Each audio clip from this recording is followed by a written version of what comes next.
Ang karaniwang taong ito ay piniling lisanin ang kanyang tinubuang bayan upang magtayo ng negosyo ng kasino sa Pilipinas. Ang kanyang karera pagkatapos ay naging isang maalamat na kwento. Ang ating bida, mula pagkabata ay nagkaroon na ng napakahirap na buhay. Dinala ng kanyang ina sa child care center noong 3 taong gulang pa lamang. Ang pagkain sa child care center ay madalas na kulang, kaya maging ang pagbusog ng tiyan ay naging isang karangyaan. Narinig ni Chamusik na kumikita ang pagbebenta ng mga pulang langgam para makakain siya ng unlimited na fried chicken. Ang batang Chamusik at ang kanyang kasama na si Koma ay umakyat sa bundok upang maghanap ng pugad ng pulang langgam. Ang resulta ay kinagat siya ng mga napakalalasong pulang langgam na kumati sa buong katawan niya. Labis na humanga ang matandang lalaki sa butika. Sa harap ng katapangan ng dalawang bata, binigyan sila kaagad ng $200.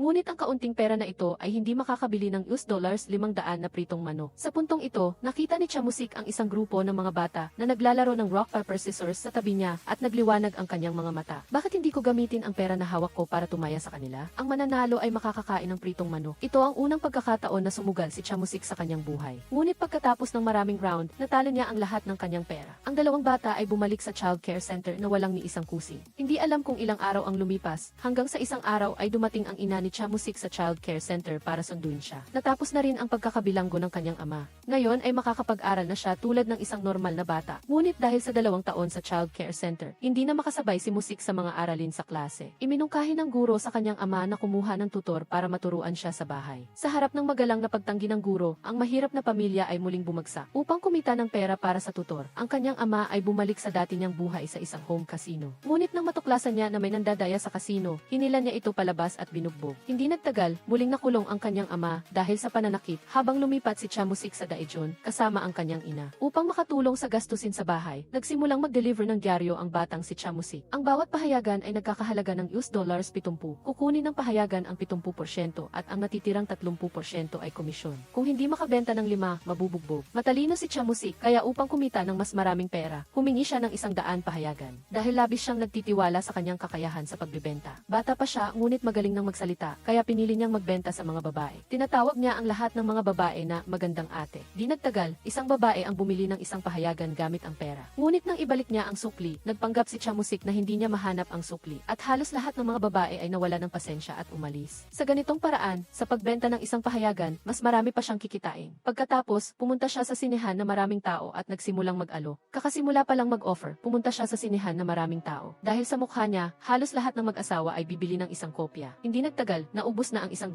pahayagan. Ang ganitong napakatalinong utak sa negosyo ay naging dahilan upang maging matagumpay si Chamusik sa hinaharap. Noong 2000, nagtayo si Chamusik ng pinakamahusay na English Review School sa Daejeon. Ang pinakaprofesional na mga guro sa English sa Korea ay nagtipon dito. Isang araw, binisita siya ng kanyang kababata na si An Chaeyoung. Sinabi niyang mayroon siyang magandang plano para yumaman at gusto niyang makipagtulungan kay Chamusik. Nagkataon na ang kumpanya ni An Chaeyoung ay nagbibigay ng mga card machine sa mga kasino. Ang netong kita lamang kada taon ay lumagpas na sa 5 bilyong dolyar. At bukod pa rito, lubos ding sinusuportahan ito ng gobyerno. Ang isang legal na industriya ay patuloy na pinag-uusapan. Nabalitaan ni Chamusik na mayroong bagong bukas na legal na kasino sa Busan. Mula pagkabata ay interesado na si Chamusik sa pagsusugal, kaya gusto niyang subukan ito. Di nagtagal ay dumating sila sa isang casino bar sa Busan. Lahat ng pasilidad sa paglalaro ng card dito ay katulad ng sa kasino. Ang tanging pagkakaiba ay hindi pera ang taya kundi alak. Ang may-ari ng kasino ay buong kumpiyansang ipinaliwanag ang mga patakaran ng laro kay Chamusik. Ang inaasahang big boss ng kasino sa hinaharap, si Chamusik, ay nagplano na maging pamilyar sa bagong format na ito. Matapos niyang maunawaan ang basics ng baccarat, umupo siya kaagad at nagsimulang maglaro. Magdamag siyang naglaro, ngunit ang kanyang layunin ay hindi kumita ng pera. Ngunit upang maunawaan kung paano kumikita ang kasino. Pagkatapos ng magdamag na paglalaro, ang henyo sa negosyo na si Chamusik ay nanalo ng $1.1 milyon. Ngunit nang ipalit niya ang mga chip, nagkaroon ng hindi inaasahang pangyayari. Lumapit ang may-ari at binigyan siya ng isang drink voucher. Si Chamusik, na sa unang pagkakataon ay nakaranas ng kakaibang proseso na ito, ay medyo nalito. Tinulungan siya ng may-ari ng kasino na ipalit ito sa mga imported na alak na may katumbas na halaga at pagkatapos ay dinala sila sa isang kalapit na recycling center ng alak upang ibenta ito at gawing cash. Ang buong proseso ay ginagawang legal ang pagsusugal at mas nakakaiwas pa sa buwis. Ang kasino ay kukuha lamang ng 0% na komisyon. Naunawaan ni Chamusik ang tinatawag na kasino. Palaging siya ang huling mananalo. Pagbalik sa kotse, matapos malaman ni Chamusik kung paano kumikita ang kasino, naamoy niya ang isang oportunidad sa negosyo. Nagpasya siyang magbukas ng isang kasino na may katulad na modelo sa Daejeon. Una, iniling niya kay An Chaeyoung na maghanap ng 12 dealer. Pagkatapos, nagbukas siya ng kasino sa isang medyo nakatagong lugar. Nang gabing iyon, pumunta si Chamusik sa isang nightclub. Ang may-ari ng nightclub ay nasa isang mahirap na sitwasyon at hindi kayang magbayad ng renta. Nang malaman niya na gustong bilhin ni Chamusik ang buong tindahan, humingi ang may-ari ng hindi bababa sa $10 milyon. Walang kahirap-hirap na sinabi ni Chamusik na bibilhin niya ito sa halagang $30 milyon. Nang marinig ng may-ari ang presyong iyon, agad siyang pumayag. Matapos makahanap ng lokasyon, dumating na rin ang 12 dealer. Tinawag din ni Chamusik ang isang karpintero upang magtayo ng dormitoryo para sa mga empleyado sa rooftop upang madaling makapagtrabaho ang mga dealer sa dalawang shift, bukas 24 oras sa isang araw. Hindi nagtagal ay nagbukas ang kasino. Ang underground casino ay napuno ng mga tao araw-araw at ang negosyo ay naging matagumpay. May sariling pamamaraan si Chamusik sa negosyo. Ang casino bar ay naglilingkod lamang sa mga elite na intelektual na uri. Samantala, ang mga miyembro ng gang na natalo sa pagtaya at mahilig magsimula ng gulo ay hindi tinatanggap. Bukod pa rito, ang mga natalo ay dapat na ibalik ang 0% ng kanilang natalo sa mga customer. Ang kapaligiran ng kasino ay maaliwalas, high-end at makatao. Ngunit kapag sumabog, magiging magulo. Sa loob lamang ng isang buwan, kumita si Chamusik ng $10 bilyon. Ang susunod na hakbang ay maghanap ng lokasyon upang magbukas ng mga sangay. Binigay ni Chamusik ang karamihan sa kita sa kanyang mga kasosyo upang mabawasan ang panganib at sinabi rin na lahat ay kumita ng pera. Bukod pa rito, mapagbigay at matulungin si Chamusik sa kanyang mga alagad sa paligid niya at tinutulungan ang sinuman na may problema. Kumikita na siya at nakakakuha pa siya ng suporta mula sa lahat. Ngunit ang magandang tanawin ay hindi nagtagal. Sa araw na iyon, isang espesyal na customer ang dumating sa kasino. Nagwagi siya sa lahat ng kanyang kalaban sa lamesa at nanalo ng higit sa $3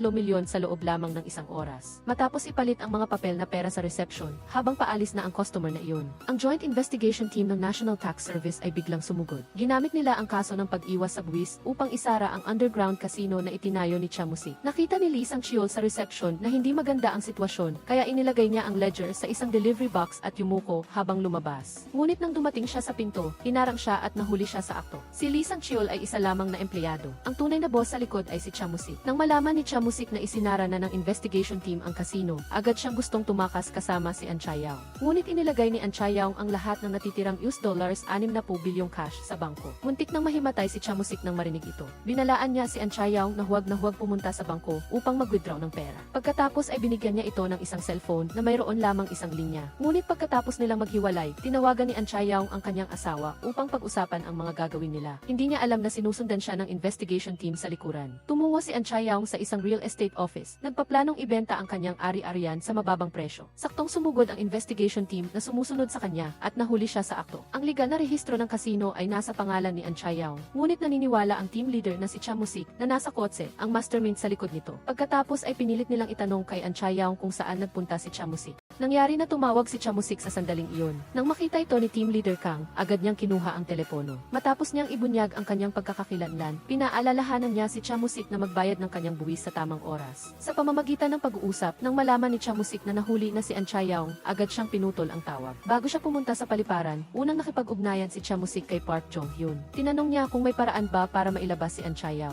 Sinabi ni Jong-hyun na wala dahil ito ay galing sa Central Investigation Team ng National Tax Service. Wala siyang magagawa. Ngayon, kailangan munang umalis ni Chamusik sa bansa para makaiwas. Nagdesisyon siyang pumunta sa Pilipinas para makasama ang kanyang kuya na si Choi Il-ho. Ang sarili niyang kuya na si Choi Il-ho. Ganoon na nga, dumating si Chamusik sa Pilipinas at nahanap niya ang kanyang matalik na kaibigan noong high school, si Han Sung-il. Noong araw, si Chamusik ay ginulo ng mga senior sa kanyang paaralan at naglaban sila hanggang sa pinatawag ang kanilang mga magulang. Pagkatapos nito, nagkasundo silang dalawa at sa huli ay naging matalik na magkaibigan. Pagkatapos kumain, dinala siya ni Han Sung-il sa pinakamahusay na kasino sa Maynila. Tiningnan ni Chamusik ang kahangahangang kasino sa harapan at ikinumpara niya ito sa kanyang sariling kasino. Pakiramdam niya, siya ay isang palaka sa ilalim ng isang balon. Pagkatapos, dinala siya ni Han Sung-il sa isang room, na kilala rin bilang private room. Ito ay para sa mga individual o kumpanya na nagdeposito ng pera sa kasino upang pansamantalang maarkila at makatanggap ng eksklusibong mga pribilehiyo sa negosyo. Ngayon, napakaganda ng buhay ni Han Sung-il sa Maynila. Ipinakilala niya ang may-ari ng kasino kay Chamusik. Pagkatapos ng maikling pagbati, umupo si Chamusik sa lamesa ng walang pag-aalinlangan. Dati siyang nagpatakbo ng kasino, kaya ang bakarat ay napakadali para sa kanya. Sa gabing iyon lang, nanalo si Chamusik ng $20 bilyon. Mas malaki pa ito sa kinita niya sa loob ng isang taon sa pagpapatakbo ng kasino. Dahil bago pa lang siya sa Maynila, wala siyang matutuluyan. Isang kaibigan ang nagrekomenda sa kanya ng matutuluyan. Narinig niyang gustong mag-aral sa ibang bansa ang anak ng kanyang kaibigan, kaya ibinigay ni Chamusik ang lahat ng pera na napanalunan niya kagabi sa kanyang kaibigan. Hindi makapaniwala ang kanyang kaibigan at labis na naantig, kaya muntik na siyang maiyak. Niyakap niya si Chamusik at gustong halikan. Ngunit ang swerte ay hindi palaging kumakampi kay Chamusik. Hindi nagtagal, nawala ni Chamusik ang lahat ng kanyang pera sa kasino. Mula noon, lalong lumala ang kanyang kapalaran. Hindi lang niya nawala ang lahat ng pera na napanalunan niya noon, pati na rin ang lahat ng kinita niya sa pagpapatakbo ng kasino sa loob ng ilang taon. Nalulula na si Chamusik, lumapit si Chairman Min at pinayuhan siyang tumigil na. Ngunit ang mga sugarol na nahulog na sa sugal ay paano patitigil. Nagpakumbaba si Chamusik at muling humiram ng pera kay Chairman Min, mapagbigay na binigyan ni Chairman Min si Chamusik ng $0 bilyon. Tinawag niya siyang Jungpal at walang iniretinong interes, agad niyang ibinigay kay Chamusik ang unang $1 bilyon. Ngunit sa oras na ito, isang grupo ng mga hindi inaasahang bisita ang dumating sa kasino. Isang sikat na leader ng gang, kasama ang kanyang mga alagad, ay sumugod sa kasino. Sinabi niya kay Chairman Min na darating ang anak ng Mailong Construction Group sa kasino para maglibang at umaasa siyang babayaran muna ni Chairman Min ang referral fee. Sa madaling salita, gusto niyang manghingi ng proteksyon kay Chairman Min. Tiningnan ni Chamusik si Chairman Min na nasa isang mahirap na sitwasyon. Nagpanggap siyang lumapit upang makipag-usap at pagkatapos ay pinapaalis niya si Chairman Min. Pagkatapos ng lahat, pinaalalahanan din niya si Chairman Min na mas mabuting huwag makihalubilo sa mga skum na ito. Tumingin si Chairman Min kay Chamusik habang papalayo siya at napaisip. Ang $1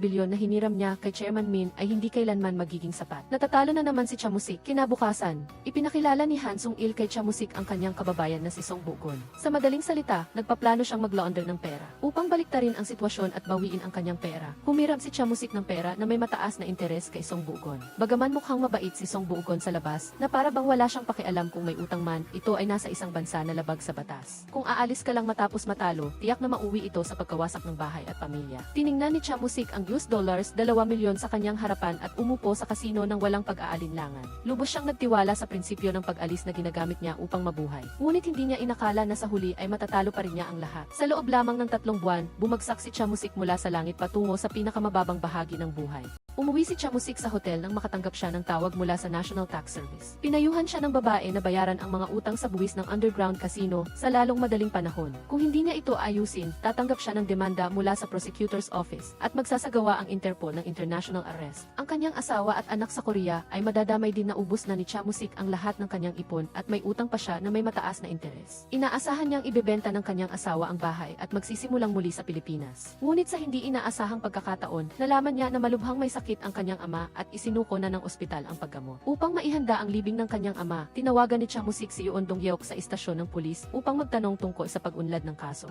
Hindi nagpapatuloy ang kaso. Nalaman niya na hindi pa siya kinasuhan ng National Tax Service. Ibig sabihin, malaya siyang makakapasok at makakalabas sa Korea hanggat nangangako siyang magbabayad siya ng buwis. Nagmadali si Chamusik na mag-empake, naghahanda na bumalik sa Korea. Sa hindi inaasahang pagkakataon, ang loan shark na si Song Bugon ay matagal nang naghihintay sa labas ng pinto. Nakita niya si Song Bugon na naghihintay kasama ang kanyang mga alagad sa harap ng pinto. Gusto ni Song Bugon na pumasok at magsimula ng gulo, ngunit tinulak siya palabas ni Chamusik. Sinunggaban ni Chamusik ang liig ni Song Bugon at itinulak sa pinto. Agad na kinuha ng mga alagad ang kanilang mga baril at itinutok sa ulo ni Chamusik. Bagaman mayroong 2 baril na nakatutok sa kanya, hindi natakot si Chamusik dahil hindi niya nirerespeto ang mga taong ito. Sa huli, sa pamamagitan ng kanyang malakas na pagkatao, tuluyang nasakop ni Chamusik ang mga taong ito. Bago siya umalis, binigyan pa siya ni Song Bugon ng palugit sa utang. Upang makatakas sa mga problemang dulot ng pagsusugal, sa lalong madaling panahon, nagdesisyon si Chamusik na itaya ang kanyang bahay sa Korea sa huling pagkakataon. Ang resulta ay, tulad ng inaasahan, nawala niya ito. Ang dating malakas na boss sa Korea ay ngayon ay nakahiga sa isang restroom. Matagal na siyang pinagmamasdan ni Chairman Min, ang executive director ng casino. Napansin niya na si Chamusik ay isang tunay na malakas na tao. Inaasahan niyang ipapamahala kay Chamusik ang EG room, at sa ganoong paraan, mababayaran niya ang lahat ng utang sa casino sa lalong madaling panahon. Makatutulong din siyang muling makabangon si Chamusik sa industriya na pamilyar siya. Lubos na nagpapasalamat si Chamusik sa ginawa ni Chairman Min, ngunit ngayon, kailangan niyang bumalik sa Korea upang ayusin ang problema sa buwis. Sa kasamaang palad, wala na siyang pera kahit pambayad sa pamasahe. Wala siyang choice kundi lumapit kay Yoon Dong-yeok. Noong una, binigyan siya ni Chamusik ng $1 bilyon upang makapag-aral ang kanyang anak sa ibang bansa. Ngayon, gusto niyang manghiram kay Yoon Dong-yeok ng pera para makauwi siya. Ngunit ang sagot ni Yoon Dong-yeok ay napakatigas, na wala siyang pera. Naintindihan ni Chamusik na marami siyang gastusin sa pamilya. Ngunit nang tanungin ni Chamusik kung kailan aalis ang anak ni Yoon Dong-yeok papuntang ibang bansa, walang alam ang kanyang asawa at anak tungkol dito. Malabong may naramdaman si Chamusik, ngunit wala siyang sinabi. Sa huli, sa tulong ni Yoon Dong-yeok, ligtas siyang nakauwi sa kanyang bansa. Pagbalik niya, ang unang bagay na ginawa niya ay ang maghanda ng libing para sa kanyang ama. Wala siyang oras upang magdalamhati, ngunit ang libing ay kailangang gaganapin sa isang maringan na paraan. Pagkatapos nito, inayos niya ang mga issue sa buwis sa kanyang bansa. Sinisiyasat ng korte ang pag-iwas sa buwis ni An Chayaw.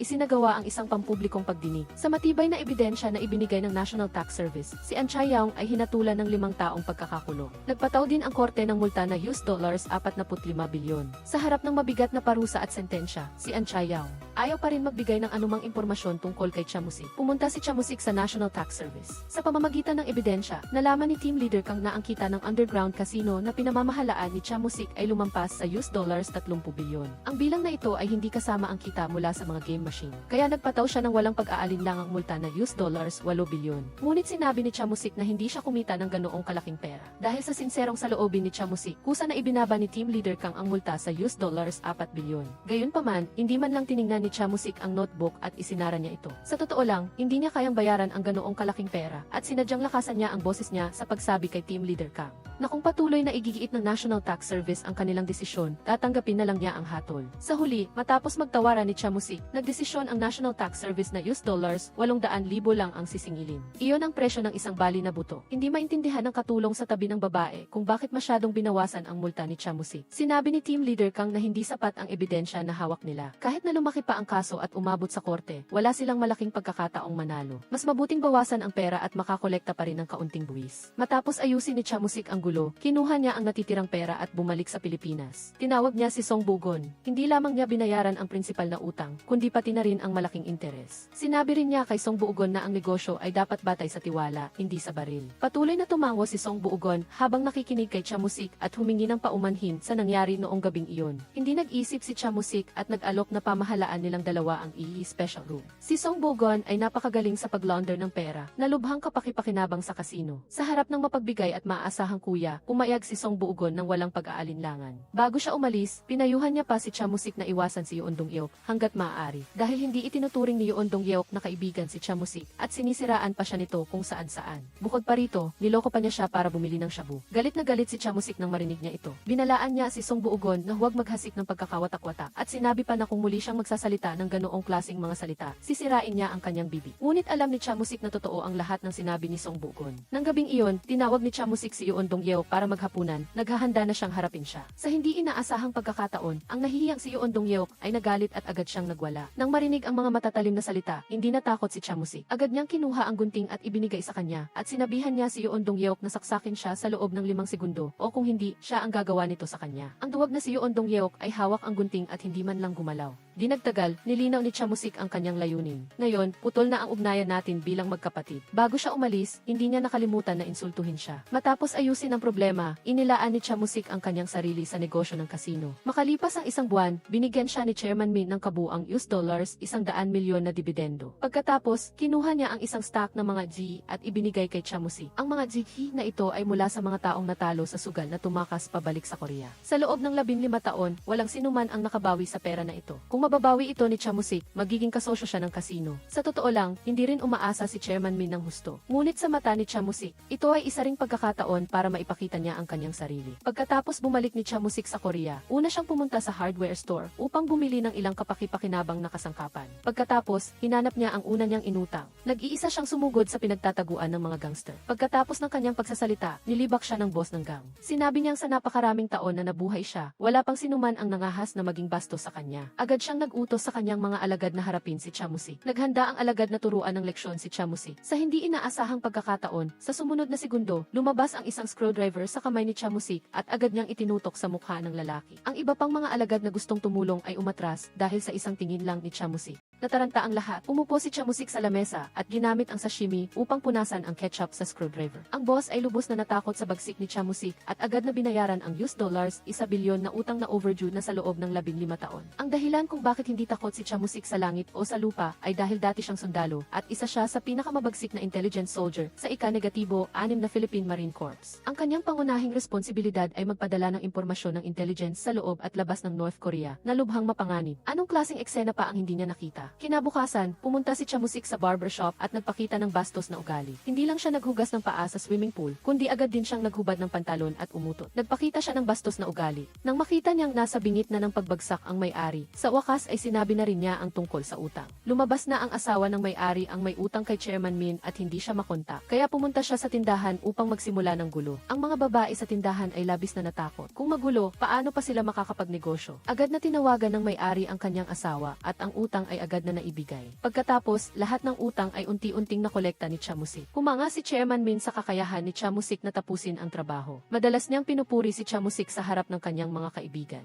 Kaya, ipinasa niya ang lahat ng karapatan sa pamamahala ng Iiru. Para kay Chamusik, hindi lang siya ang gumawa ng mabuti, pati na rin ang kanyang matandang kaibigan na si Song Buugon ay naging executive rin sa Iiru sa pamamagitan ng kanyang pagpapakilala. Maging si Lee Sang-cheol sa Korea ay ipinakilala ang kanyang kaibigan na si Seo Taeseok kay Chamusik. Umaasa siyang matutulungan ni Chamusik si Seo Taeseok. Nang matapos ang kanyang pagsasalita, isang well-groomed na lalaki ang lumapit. Siya si Seo Taeseok, ang taong ipinakilala ni Lee Sang-cheol. Matapos malaman ang sitwasyon, lumabas na sinira ng mga pulis ang brothel ni Seo Taeseok, kaya kailangan niyang tumakas patungo sa Pilipinas. Hiniling ni Chamusik na bumalik siya sa opisina bukas. Kinabukasan, dahil sa kanilang pagkakaibigan, binigyan ni Chamusik si Seo Taeseok ng $1,000 dahil gusto na niyang mawala ang taong ito. Pero naglakas loob si Seo Taeseok at gusto niyang magtrabaho sa kasino. Umaasa siyang bibigyan siya ni Chamusik ng ilang room para pamahalaan. Ang ganitong walang kahihiyang pag-ugali ay nakainis kay Chamusik, kaya agad siyang nang asar sa kanya. Sa sandaling ito, biglang pumasok si Chairman Min sa opisina na may malungkot na mukha. Nalaman ni Chamusik mula kay Song Buugon na si Chairman Min ay tinakot ng isang leader ng gang. Kung hindi niya babayaran ang $50,000 na protection fee, ipapakukuha niya ang mga binti nito sa kanyang mga alagad. Ang resulta, kailangan lang lumuhod ni Chairman Min at magmakaawa. Nang marinig ni Chamusik na ang kanyang iginagalang na Chairman Min ay ginipit ng ganoon, nagalit siya at pumunta sa hotel kung saan nakatira ang mga bastos na iyon. Pero, hindi inaasahang naroon din pala ang kanyang kuya na si Han Sung-il. Hindi na nag-abala si Chamusik at agad siyang nagbabala sa leader ng gang na huwag niyang gagalawin si Chairman Min. Sinabi niya na si Chairman Min ang bumati sa kanya noong nasa pinakamababang punto siya ng kanyang buhay. Handa siyang magsakripisyo kahit 10 beses pa ang kanyang buhay. Kung mangyari pa ito sa hinaharap, gagamitin niya ang paraan ng mga Pilipino upang ayusin ang problema. Ang leader ng gang ay minamaliit ang banta ni Chamusik. Ngunit dahil sa katapatan ni Chamusik, nagpasya siyang bigyan siya ng isang pagkakataon. Basta't inumin ni Chamusik ang buong bot ng alak na ito, palalampasin na niya si Chairman Min. Upang ayusin ang gulo, kinuha ni Chamusik ang bote at ininom ito hanggang sa huling patak. Ang leader ng gang ay labis na humanga sa tapang at kabutihang loob ni Chamusik. Nagmadali siyang utusan ang security sa pinto na bigyan siya ng daan. Ang problema ay maayos na nalutas. Pagkaalis ni Chamusik sa silid, agad na kumulo ang kanyang tiyan. Wala siyang choice kundi yakapin ang kalapit na flower pot at magsisuka ng marahas. Mula noon, tinupad ng leader ng gang ang kanyang pangako at hindi na ginulo si Chairman Min. Matapos ipagtanggol ni Chamusik si Chairman Min, nakuha niya ang mataas na tiwala nito. Ang kasino ay mabilis na umunlad sa ilalim ng pamamahala ni Chamusik. Sa loob lamang ng isang taon, kumita sila ng $70 bilyon na kita. Maaaring akalain mong mga profesional na manunugal sila, ngunit sa totoo lang, hindi sila kumita ni isang sentimos mula sa pagsusugal. Lahat ito ay salamat sa chip rule ni Chamusik. Ang average na komisyon ng kasino para sa jackpot ay 1.2%, ngunit direktang nagbigay si Chamusik ng 1.6%. Ibig sabihin, kung tumaya ang manlalaro ng 1 milyon, maaari siyang kumita ng 16,000. Ngunit sa 16,000 na komisyon, may 0.1 na hotel coupon. Ang mga coupon na ito ay maaaring gamitin para sa cash deduction kapag gumastos sa hotel. Kaya, gumawa si Chamusik ng iba pang negosyo, iyon ay ang mga coupon. Noong panahong iyon, nag-book si Chamusik ng average na 150 kwarto bawat araw, halos 5,000 kwarto bawat buwan. Si Chamusik, paggamit ng 40% discount para ipagpalit ang mga coupon na ito kapag cash ang bayad ng customer, gagamitin niya ang discount coupon para sa deduction. Sa ganitong paraan, makakakuha si Chamusik ng 40% ng pinagkaiba. Ngunit sa prinsipyo, hindi maubos ang mga coupon. Kaya, ipinamigay ni Chamusik ang mga benepisyo sa kanyang mga empleyado. Ang top tier na buffet sa hotel ay isang gastusin na hindi kayang bayaran ng mga lokal, ngunit naging normal na ito para sa mga empleyado ni Chamusik. Sa araw na iyon, nakilala ni Chamusik ang isang mahalagang tao sa restaurant. Agad na nakilala siya ni Chamusik, siya ang pribadong kalihim ng Pangulo ng Pilipinas. Mahusay si Chamusik sa pagkuha ng pagkakataon. Alam niyang linggo-linggo ay nag-oorganisa ang punong kalihim ng seminar para sa matataas na opisyal. Kaya, inalok niya ang punong kalihim na ay host ang seminar sa hotel. Sinabi ng punong kalihim na masyadong mahal ang konsumo para sa kanila. Agad na sinabi ni Chamusik na siya ang magbabayad. Maraming hindi magamit na mga kupon si Chamusik na perpektong gagamitin bilang network. Sa simula ng seminar, mayroon lamang ilang tao, ang alkalde at hepe ng pulisya. Unti-unti, nagsimulang dumami ang bilang ng mga kalahok sa seminar. Dumalo sa pulong ang mga tao sa militar, politika, at negosyo. Halos araw-araw ay puno ang restaurant, kahit ang anak ng presidente. Kailangan ding magpakumbaba para makadalo. Ang pagbigay daan ng mga sasakyang pulis ay naging regular na gawain na para kay Chamusik, na sa puntong ito ay masasabing walang sinumang hindi nakakakilala sa kanya sa Pilipinas. Isang araw, ipinakilala ng punong kalihim si Chamusik sa isang malaking boss. Si Daniel ay isang alamat sa mundo ng pagsusugal. Karaniwan, ang isang salita niya ay makapagpasya sa pananatili o pag-alis ng presidente. Kasalukuyang nagtatrabaho si Daniel sa proyekto ng Kalis. Plano niyang gawing pinakamalaking kasino sa Pilipinas ang Dalawa Resort Hotel doon. Kailangan niya ng isang may kakayahang tao, tulad ni Chamusik, upang tumulong sa pagdagdag ng yaman at koneksyon. Siyempre, agad na pumayag si Chamusik ng walang pag-aalinlangan. Sa tulong ng hari ng pagsusugal na si Daniel, may escort na sasakyang pulis si Chamusik tuwing lumalabas. Ang nakakagulat sa lahat ay ang kapangyarihan ni Chamusik ay lumagpas na kay Chairman Min, ngunit hindi niya kailanman nakalimutan ang kanyang pinagmulan, at laging iginagalang si Chairman Min, ngunit ang hindi inaasahan ng lahat ay, pagkatapos ng ilang buwan, nagbago ang rehimeng pampulitika ng Pilipinas. Ang buong mundo ng politika at negosyo ay sumailalim sa malaking pagbabago. Ang network ng mga tao na pinagsikapang buuin ni Chamusik ay lumiit ng malaki. Dahil dito, hindi na ginawa ang regular na party. Sa kabilang banda, ginamit ni Chairman Min ang kanyang mga koneksyon upang hikayatin ang isang second generation rich. Pumasok sa utang kay Chamusik para magtayo ng isang super luxury hotel sa Calis. Tinalikuran din ng grupo ni Chamusik ang kanilang negosyo sa Maynila at nagkasama-sama sa bagong bukas na kasino sa Calis. Ipinagmalaki rin ni Chairman Min ang kanyang walang talo na social circle sa Calis na nagawa ring lupigin ang super rich na chairman ko mula sa South Korea. Nakita ng tatlong super rich na chairman na ito si Chairman Min na dumating upang batiin ang pagbubukas ng bagong kasino at agad-agad nilang inilagay ang lahat ng kanilang mga chip. Si Chairman Min na nakatayo sa likod ng kasino ay nagulat din lumingon ang dealer upang kumuha ng utos at matapos makakuha ng pahintulot, naghanda siyang mag-deal ng mga card. Sa mismong sandaling ito, sinundan din ng babaeng nasa tabi ni Chairman ko. Agad siyang sumigaw ng stop pagkatapos makita ito at binawi ang lahat ng kanyang chip, tila nawalan na ng gana.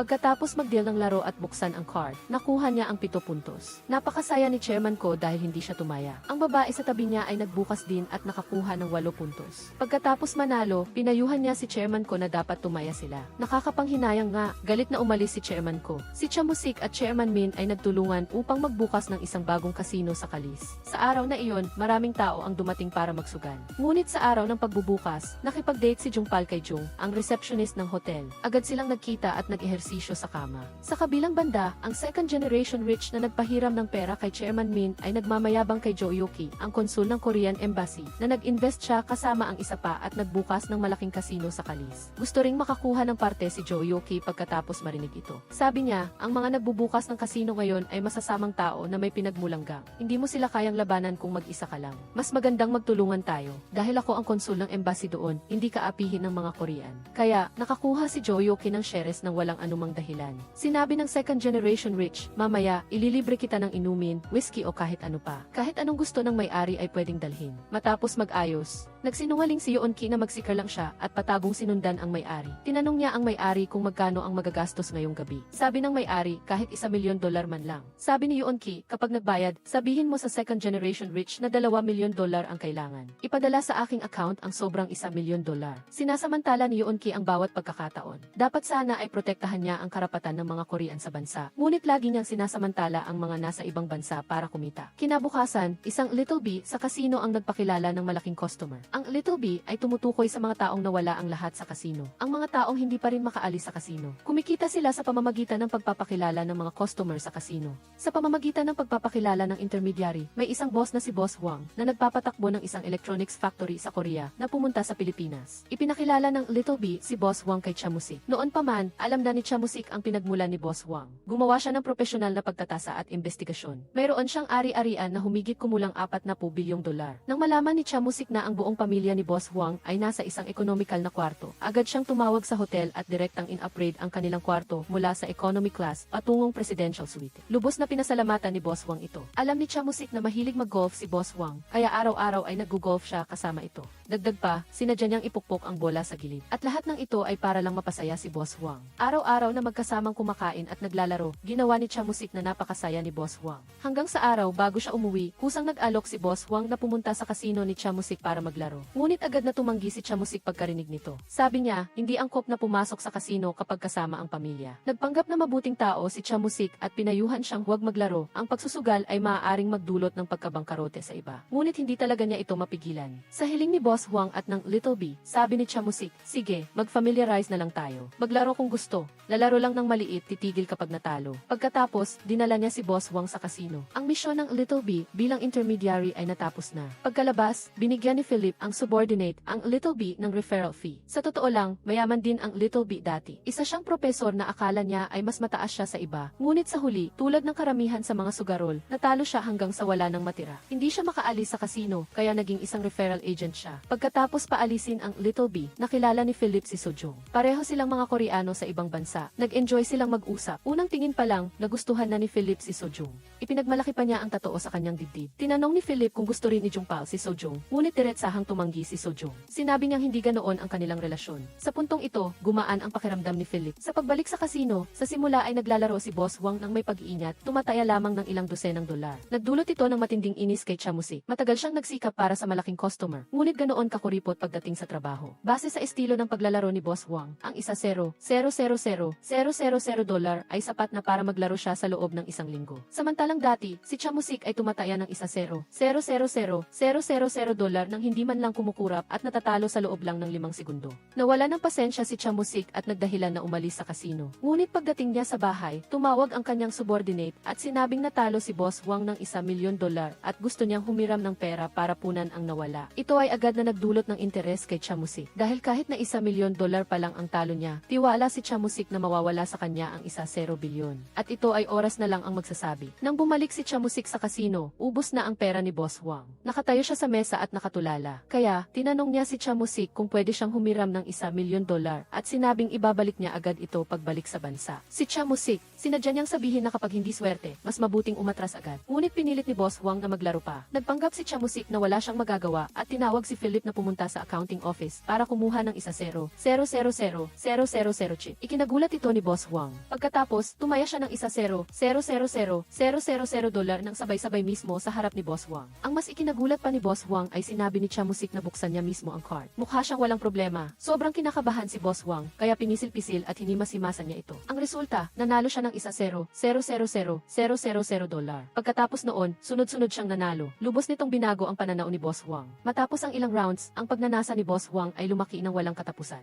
Nagtanghal na naman si Chamusik na aalis na siya. Bago siya umalis, ibinigay ni Chamusik ang lahat ng chips na napanalunan niya kay Boss Wang para alagaan. Sinabi niya rito na kung sakaling maubos ang kanyang sariling chips, maaari niyang gamitin ang chips ni Chamusik para maglaro. Kailangan lang ibalik ang puhunan niya, at kung matalo, okay lang. Ito ay regalo ko sa iyo. Pagkatapos nito, si Boss Wang ay may dobleng kumpiyansa at sa gabing iyon lang, nanalo siya ng $1,000,000. Di nagtagal, dumating si Philip at nag-report kay Chamusik na malaki ang panalo ni Boss Wang. Alam na ni Chamusik na oras na para huminto. Maliban sa pagbabalik ng puhunan kay Chamusik, nanalo pa si Boss Wang ng isang bagong Mercedes-Benz. Sinabi na niyang huminto na, para maramdaman niyang hindi pa sapat. Hindi lang iyon, dinala ni Chamusik si Boss Wang sa bar para uminom. Nang malaman niyang babalik na si Boss Wang sa Korea, kinabukasan, tiningnan ni Chamusik ang ticket niya. Nang makitang economy class pa rin ito, agad siyang tumawag para i-upgrade ito sa business class para kay Boss Wang. Ang ganitong detalyadong pag-aalaga ay nagustuhan ni Boss Wang. Ilang araw pa lang siya sa bansa, tumawag na agad si Boss Wang kay Chamusik at sinabi niyang gusto niyang mag-relax sa kalis ng ilang araw. Lahat ay nasa inaasahan ni Chamusik. Nag-book si Chamusik ng libreng first class ticket para kay Boss Wang, libreng presidential suite, at binigyan pa siya ng isang set ng golf clubs. Masaya pa si Musik dahil paglanding pa lang ni Boss Wang, excited na siyang humiram ng pera para pumunta sa kasino. At pagbukas niya ng bibig, humingi agad siya ng $100,000,000. Nanalo si Boss Wang ng maraming pera sa kasino ni Musik ng 2 beses ng sunod-sunod. Natikman niya ang tamis ng pananalo mula sa pagsusugal. Pagkatapos, hindi na siya nag-abalang alamin pa ang kanyang negosyo sa Korea. Araw-araw siyang nalulong sa kasabikan ng pagsusugal. Sa araw na iyon, pagkatapos ng trabaho, plano ni Philip at Sojung na magkasamang kumain. Sa kalagitnaan, nakasalubong nila si Chairman Ko. Malugod silang inanyayahan ni Chairman Ko na magtanghalian kasama siya. Sa pamamagitan ng kanilang pag-uusap, nalaman ni Sojung na si Chairman Ko ang may-ari ng Pastela Cosmetics. Nagsimula siyang mambola.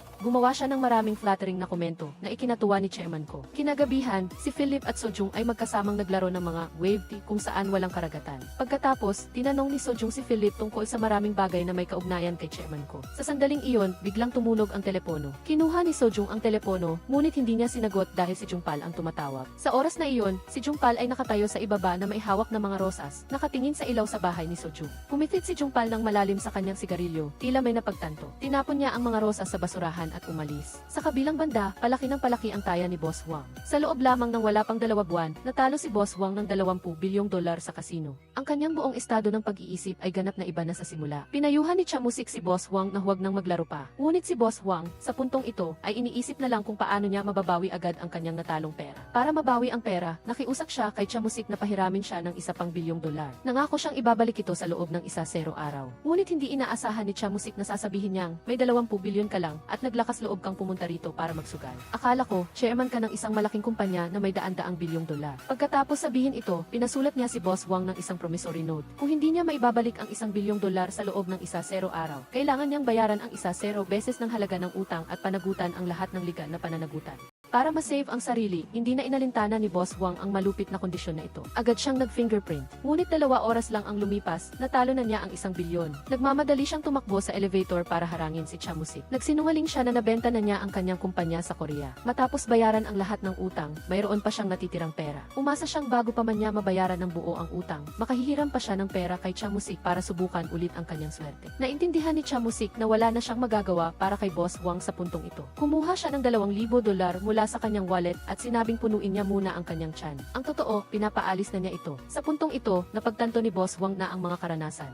Nitong mga panahong ito, ang lahat ay isang bitag ng kasino. Ang pangunahing layunin ay para matalo niya ang lahat ng kanyang ari-arian. Pagkatapos ay masisira ang kanyang pamilya. Isang araw, biglang dumating si Kyung Yaong sa kasino. Sinabi niya kay Chamusik na dati, tinulungan ng kasino ang 2 Koreanong kriminal na wanted na mag-launder ng pera. Tumakas na sila sa Pilipinas, at mayroon pa silang 50 bilyong dolar at plano nilang i-invest ito sa kasino ni Chamusik. Ngunit nagbigay lang sila ng 5 bilyon in advance. Kaya, kinabukasan, pumunta si Kyung Yaong sa airport para salubungin ang 2 bisitang ito. Nang magkita sila, nagtatalon sila sa tuwa. Sumakay sila sa isang kotse na mukhang mamahalin, ngunit medyo luma na. Nag-ayos pa sila para sa mga motorsiklo. Ito ay ini-escort ng mga pulis sa Pilipinas. Kinagabihan, dinala ang customer sa bar para makipagkita kay Chamusik. Nang banggitin ng customer ang pag-invest ng 50 bilyon sa kasino, si Kyung Yaong ay labis na kinabahan. Sinimulan niyang baguhin ang usapan ng malabo. Nagdulot ito ng hinala kay Chamusik. Tinawag niya si Kyung Yaong sa asisi para tanungin. Lumalabas na niloko ni Kyung Yaong ang customer. Akala ng customer na ang lahat ng pera ay na-deposit na sa kasino ni Chamusik. Ngunit sa katunayan, patago itong idineposito ni Kyung Yaong sa kanyang sariling kasino account sa Koptana. Nagbayad lang siya ng 5 bilyon in advance sa account ni Chamusik. Nagdulot ito ng matinding galit kay Chamusik. Ginamit ni Kyung Yaong ang kanyang pangalan para mag-guarantee para sa kanya. Agad na inutusan ni Chamusik si Kyung Yaong na ibalik sa kanya ang pera para alagaan. Ngunit inakala ni Kyung Yaong na ang mga customer ay mga wanted na kriminal. Hindi aprobahan ng lokal na pamahalaan ang kanilang aplikasyon para sa bank account. Kahit nakunin niya ang pera nila, wala silang magagawa sa kanya. Dahil ang Pilipinas ay isang walang batas na lugar. Normal lang na mag-blackmail. Hindi na kailangang mag-alala na kukunin nila ang pera. Ang lahat ng sinabi ni Chamusik ay dumadaan sa isang tainga at lumalabas sa kabila. Siyempre, hindi siya nakinig. Kinabukasan, naramdaman ng babae na ang nangyari kagabi ay isang panloloko. Parang walang alam si Chamusik sa usapin ng pera. Pinaghihinalaan niyang niloloko sila ni Kyung Yaong. Kaya, gusto niyang hanapin agad si Kyung Yaong at bawiin ang pera. Ngunit narinig ito ng mga tao ni Kyung Yaong. Tinawag nila si Kyung Yaong. Nang marinig ang balita, mabilis na pinuntahan ni Kyung Yaong ang magkapatid. Binalaan niya silang huwag gumawa ng gulo. Ngunit hindi inaasahan, ang ate ay sumugod at sinampal siya. Ang sampal na ito ay nagpaalab sa galit ni Kyung Yaong. Di nagtagal, pinatay niya ang 2 at inilibing sa taniman ng tubo. Ngunit pagdating ng gabi, ang pagsisisi at takot ay nasa isip pa rin ni Kyung Yaong. Kaya, pinuntahan niya si Chamusik. Dahil takot siyang mahuli ng pulis, umasa siya na tutulungan siya ni Chamusik. Sinabi ni Chamusik kay Kyung Yaong, sa aking mga koneksyon sa Pilipinas, hanggat hindi ka iniimbestigahan ng mga pulis sa Pilipinas, maliligtas ka. Kaya, inutusan ni Chamusik ang kanyang subordinate na dalhan si Kyung Yaong ng itim na van. Dadalhin siya sa Myanmar para maiwasan ang atensyon. Ngunit nang makita ni Kyung Yaong na ang driver ay isang malaking tao, natakot siya. Inakala niya na gusto siyang dalhin ni Chamusik sa isang parke para gawin ang panloloko. Kaya, biglang sinabi ni Kyung Yaong na hindi niya pinatay ang mga tao. Nagbibiro lang siya. Naintindihan ni Chamusik ang ibig sabihin ni Kyung Yaong. Pinaalis na lang niya ang kotse. Napakabilis, kinabukasan, natagpuan ng mga pulis sa Pilipinas ang mga katawan ng 2 Koreanong mamamayan sa taniman ng tubo. Tinawagan ng lokal na pulis ang pulis sa Korea. Si Sung Hoon na nakabase sa Pilipinas ay kinailangan para tumulong sa investigasyon para makilala ang biktima. Ngunit sa sandaling ito, may isang kotse na dumating. Ang bumaba sa kotse ay si Chamusik. Lumalabas na si Chamusik ay may koneksyon sa police station. Agad siyang nakatanggap ng balita. Gusto ni Chamusik na makita ang crime scene. Wala nang nagawa ang mga pulis kundi dalhin ang 2 sa taniman ng tubo. Pagkatapos ng maingat na pagsisiyasat, naintindihan ni Chamusik. Ito ang lugar kung saan inilibing ang magkapatid. Nakakalungkot na hindi sapat ang lalim ng paglibing ni Kyung Yaong. Sa pagpili sa matigas na lupain na may taniman ng tubo, agad na iniulat ng mga lokal na magsasaka sa pulisya ang kanilang natuklasan. Sa puntong ito, tumawag si Sang-u at nalaman na ang pera sa casino account ni Kim Kyung Yaong sa Koptona ay 30 bilyon na lang. Malayo pa ito sa 50 bilyon dolyar. Talagang tinago ng Kim Kyung Yaong na ito ang pera. Iniutos ni Chamusik kay Sang-u na agad na i-freeze ang casino account ni Kim Kyung Yaong. Samantala, sa Kia, nag-online ang Koreanong pulis na si Oh Seung-hoon at tinrak na kamakailan ay dumating sa Pilipinas ang 2 bagong biktima. Bukod pa rito, kung may krimen krimen na nangyari sa komunidad ng mga Koreano sa Pilipinas, halos lahat ay gawa ng mga Koreano. Mukhang ganito palagi. Pumunta si Jung-hoon sa Korean community sa Pilipinas para mag-imbestiga. Natagpuan niya ang bar kung saan naghapunan ang magkapatid noon. Tinanong niya ang may-ari tungkol sa pagkakakilanlan ng mga biktima. Sa sandaling ito, pumasok si Kyung-yaong kasama ang kanyang girlfriend. Sinabi rin ng may-ari na si Kyung-yaong ang dating kasama ng mga biktima sa hapunan. Tila nag-uusap sila noon tungkol sa pag-invest sa kasino. Sa harap ng pagtatanong ng pulis na si Sung-hoon, si Kyung-yaong ay nakahanap lamang ng mga dahilan para makatakas. Pagkatapos, dumiretso siya sa kanyang sasakyan. Pinipilit pa rin siyang tanungin ni Sung-hoon. Naging mainipin si Kyung-yaong at sinabing ilumayas ka at huwag siyang guluhin. Pagkatapos sabihin ito, umalis na siya. Mabilis na sinulat ni Sung-hoon ang plate number ng sasakyan.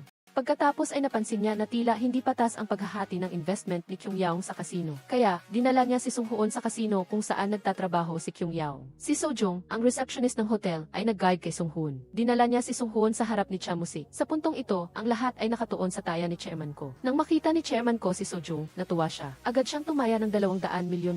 Pagkatapos ibaliktad ng dealer ang card, sa kasamaang palad, talo si Chairman Ko sa pagkakataong ito. Tinawag ni Chairman Ko si Sojung. Pagkatapos ay tinanong niya kung anong kulay ng underwear ang suot niya ngayon. Medyo nahihiya si Sojung, ngunit bumulong pa rin siya kay Chairman na kulay pula. Kaya, kinuha ni Chairman Ko ang 200 milyon chips at inilagay lahat sa pula. Ang mga may-ari ng kasino na sina Chamusik at Chairman Min sa tabi ay parehong kinabahan. Pagkatapos ilagay ang mga chips sa taya, nagsimulang mag-deal ang dealer ng mga baraha. Ang bilyonaryong babae ay si Chairman Ko ng 1 trilyong won na conglomerate sa Korea. Ngunit isa itong laro ng sugal. Binuksan ng dealer ang baraha at nakakuha ng 8 puntos. Tinapon ni Chairman Ko ang isang spades card. Pagkatapos ay binuksan niya ang isang sulok ng isa pang card. Hinalikan ni Chairman Ko sa pisngi si Sojung. Ang pangalawang card ay 6. Pagkatapos, tinapon niya ito. Binati siya ng lahat sa kanyang tagumpay. Si Chamusik ay wala nang nagawa kundi pumalakpak. Nang inutusan ni Chairman Ko si Chamusik na i-launder ang lahat ng napanalunan niyang pera at ipadala ito sa kanyang Korean account, masaya siyang dinala si Sojung sa kanyang kwarto para magdiwang. Pagkatapos umalis ng lahat, inalin ni Chairman Min si Chamusik at sinabing huwag na siyang mag-alala. Ang $200 milyon ay buwan ng kita ng kasino. Kahit na malaki ang nalugi ng Bonton para sa reputasyon ng kasino, wala nang nagawa si Chamusik kundi sumunod. Ngunit nang dumating ang oras ng paglilipat ng pera, nagkaroon ng hindi inaasahang pangyayari. Kinuha ni Sojung ang lahat ng $200 milyon ni Chairman Ko. Pagkatanggap ng balita, nagmadaling bumalik si Chamusik sa kasino para mag-sorry kay Chairman Ko. Ngunit ang taong nasa gulo ay ang hotel front office manager ng Bonton. Wala silang anumang ugnayan sa kasino. Para sa paglilipat ng pera, karaniwan nilang ipinapasa ito sa casino manager para i-handle. Tumakas si Sojung dala ang pera. Siya ang taong pinili ni Chairman Ko. Sa totoo lang, ang kasino ng Boston ay biktima rin. Sa huli, naniniwala si Chamusik na hindi kailangang panagutan ng kanilang kasino ang insidenteng ito. Ang irresponsableng paliwanag na ito ay labis na ikinagalit ni Chairman Ko. Siya ay nagalit. Siyempre, hindi pababayaan ni Chamusik ito. Kung kumalat ito, hindi maganda ang reputasyon ng kasino. Upang mabawi ang malaking halaga ng pera, pumunta ang grupo ni Chamusik sa lugar kung saan nakatira si Sojung. Ngunit pagkapasok pa lang sa pinto, nakatanggap si Chamusik ng impormasyon na nasa Korea na si Sojung. Lumalabas na si Sojung ay isang manloloko na may criminal record. Nanakot siya ng $700 milyon mula sa isang Korean entertainment venue at naging wanted. Kaya, tumakas siya sa Pilipinas para magtago. Sa oras na ito, walang tao sa bahay at ang pasaporte ay wala rin. Sinabi ni Chamusik kay Jungpal na tumawag sa travel agency. Sa sandaling makitang bumili si Sojung ng flight ticket, agaran siyang pigilan. Maglalabas na sana si Jungpal para tumawag, ngunit pinigilan siya ni Chamusik. Tinanong niya kung may kinalaman si Jungpal sa bagay na ito. Dahil, alam ng lahat sa kasino ang tungkol sa extramarital affair ni na Sojung at Jungpal. Ang pinagkakatiwala ang kapatid ay pinaghihinalaan. Sabi niya na walang pag-asa, halimbawa, kung nalaman mong may kinalaman ako sa bagay na ito. Tiyak, hindi pa huli para pilasin ako sa 8 piraso. Pagkatapos niyang sabihin ito, umalis siya ng may determinasyon. Ang mga salitang ito ay nagpanerbiyos kay Philip na nasa sulok, kaya nagmadali siyang umalis. Nagdulot ito ng kakaibang pakiramdam kay Chamusik. Kanina, tila may patagong inilagay si Philip sa isang paper box. Ibinaliktad niya ang box at lumabas ang isang lighter. Naalala ni Chamusik na ito ay kanyang lighter. Binigay niya ito kay Philip pagkatapos niyang magyosi. Mukhang may lihim sa pagitan ni Philip at Sojung na hindi nila masabi sa iba. Sa puntong ito, tumakbo na si Sojung sa Maynila kasama ang pera. Pagdating niya sa hotel, hiniling ng receptionist ang kanyang AC card para sa check-in. Ngunit nag-alala si Sojung na mabunyag ang kanyang itinerary. Kaya nagsinungaling siya na nakalimutan niya itong dalhin. Nag-abot siya ng pera sa receptionist at matagumpay na nakapasok sa hotel. Matapos niyang matiyak na walang sumusunod sa kanya, tinawagan niya ang kanyang ina na may malubhang sakit. Sinabi niyang nakalikom na siya ng sapat na pera para sa operasyon sa Pilipinas at lilipad na siya pabalik ng Korea bukas ng umaga. Kinabukasan, pumunta si Sojung sa isang lokal na money changer at naghandang i-convert ang $200 milyon sa Korean won para ipadala sa Korea. Ngunit nang marinig ng may-ari na gustong mag-convert ng ganoong kalaking halaga, direkta niyang sinabi na hindi ito bangko. Wala raw ganoong kalaking cash reserve sa Pilipinas. Hiniling din niya kay Sojung na magbayad muna ng deposit at bumalik kinabukasan para mag-convert ng pera. Dahil sa pagtugis ng kanyang chairman at ng casino, hindi na makapaghintay pa si Sojung kahit isang araw. Kaya binigyan niya ang boss ng 30,000 power money at hiniling na ilipat ang pera sa loob ng 2 oras. Pagkatapos makita ang pagsang-ayon ng boss, umalis agad si Sojung. Si Cha Musik, upang subukan ang kanyang hinala, ay nagpunta sa inuupahang apartment ni Philip, binayaran ang may-ari ng suhol at matagumpay na nakapasok sa silid. Hindi lamang nakita ni Cha Musik ang matalik na litrato ni Philip kasama si Sojung, kundi natuklasan din niya ang 2 pasaporte ng 2 na nakahanda para tumakas sa aparador. Talagang magkasabwat ang 2 ito. Galit na galit si Cha Musik at sa sandaling iyon, nakatanggap siya ng tawag mula sa money laundering boss. Nakatanggap si Cha Musik ng balita at tinawagan si Philip. Pinayuhan siyang mabilis na hanapin si Sojung na tumatakbo patungong Maynila at hiniling na sa anumang paraan ay dapat niyang maibalik ang tao. Nataranta si Philip nang matanto niyang nabunyag ang kanyang plano at ang kanyang sasakyan ay lihim na hiniram ni Sojung upang pumunta sa palitan ng pera sa Maynila. Nagmamadaling hinanap ni Philip si Sojung at pinayuhan siyang mabilis na ibalik ang buong $200 milyon. Pagkatapos, lumuhod siya sa lupa at nagmakaawa sa chairman na patawarin siya. Ngunit sinabi ni Sojung na sapat na ang pera para mabuhay sila ng buong buhay kahit saan at wala siyang balak na ibigay ang pera na nasa kanyang mga kamay. Sinabi pa niya na sa loob ng 2 oras, maaari na niyang ilipat ang pera pabalik sa South Korea. Ganap na nabaliw si Philip kay Sojung, halos mabaliw na siya. Ang buong industriya ng money laundering sa Pilipinas ay kontrolado ni Cha Musik. Hindi talaga sila makatakas na dala ang pera pabalik sa South Korea. Sa sandaling ito, may isang pulis na kumatok sa bintana ng kanilang sasakyan. Akala ni Philip ay bawal mag-park doon, kaya binuksan niya ang bintana ng kotse at nagsimulang humingi ng paumanhin sa pulis. Ngunit ang lalaki ay agad na naglabas ng baril at pareho silang namatay sa lugar. Mabilis na lumapit ang lalaki sa trunk ng sasakyan. Kinuha niya ang $200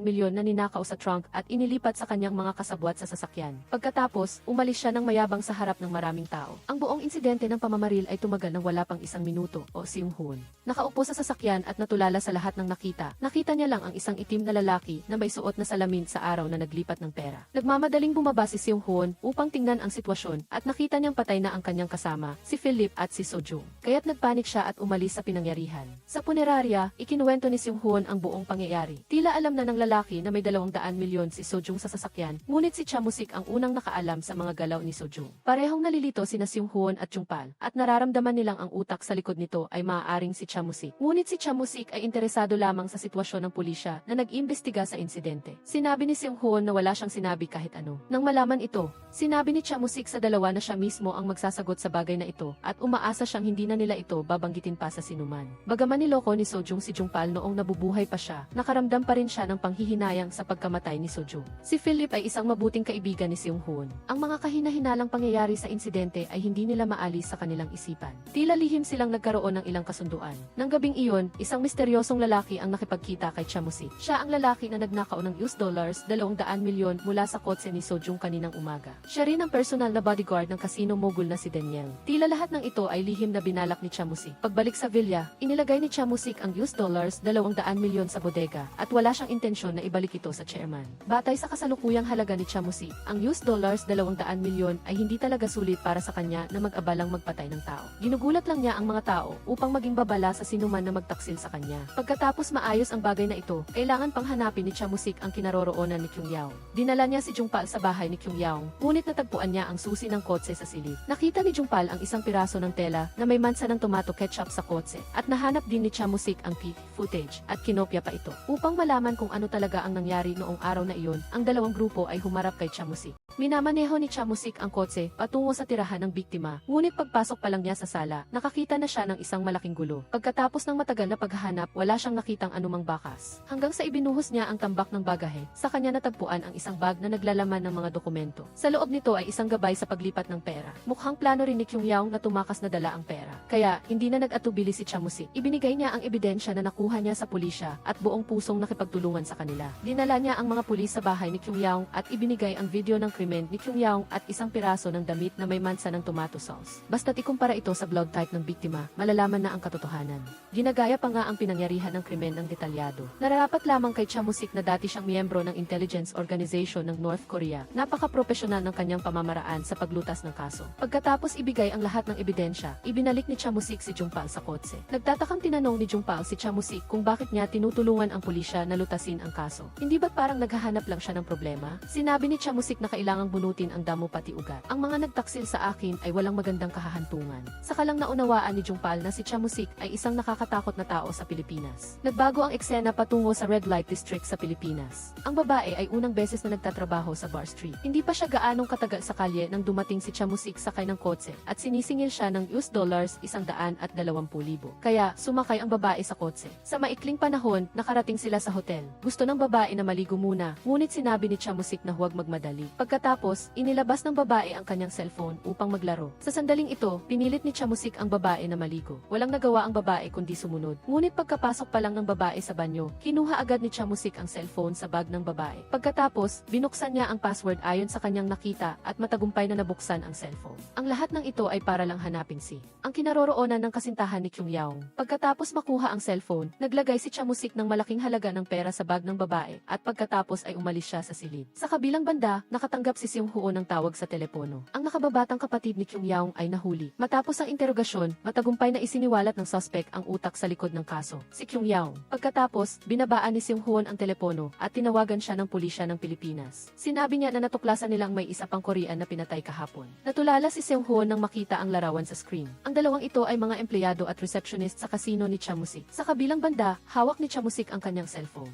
na nakuha niya mula sa babae. Sa pamamagitan ng mga larawan na napost ni Rose online, matagumpay niyang nahulaan na ang lokasyon ni Kyung Yaong at ng kanyang kasintahan ay sa Paradise Resort. Sa sandaling ito, katatapos lang mag-ehersisyo ni Seung Hoon, siya ay pawisan at nakaupo sa balkonahe, naninigarilyo. Biglang may kumatok sa pinto. Pagkatapos buksan ang pinto, walang sinuman sa pasilyo. Nakakita lang siya ng isang piraso ng papel sa sahig. Nakasulat dito, si Kyung Yaong ay kasalukuyang nasa Paradise Resort. Kinabukasan, nagduda si Seung Hoon. Dinala niya ang lokal na pulisya sa resort upang arestuhin si Kyung Yaong. Dahil si Seung Hoon ay isang residenteng pulis, wala siyang otoridad na magpatupad ng batas. Sa proseso ng pag-aresto, kailangan lang siyang sumuporta at makipagtulungan sa lokal na pulisya. Upang hindi mapansin, nagpa siya sina Mark at Seung Hoon na maghiwalay ng daan at sumalakay mula sa dalawang panig. Sa sandaling ito, diretsong nakasalubong ni Mark si Rose. Nagbago ang sitwasyon at kailangan niyang sumugod para sa pilitang arestuhin siya. Tumakas si Kyung Yaong habang may kaguluhan. Hinabol siya ng dalawa. Wala nang matatakasan si Kyung Yaong kaya naglabas siya ng baril. Matagumpay na napatumba ni Seung Hoon si Kyung Yaong sa lupa at nagkaroon ng insidente ng pagpatay. Matagumpay na nahuli ng dalawa si Kyung Yaong at ikinulong. Sa araw na iyon, payapang nagwawali si Chamusik sa kanyang hardin sa bahay nang biglang may tumawag. Sinabi ni Jungpal na namamahala sa negosyo ng pagpapautang,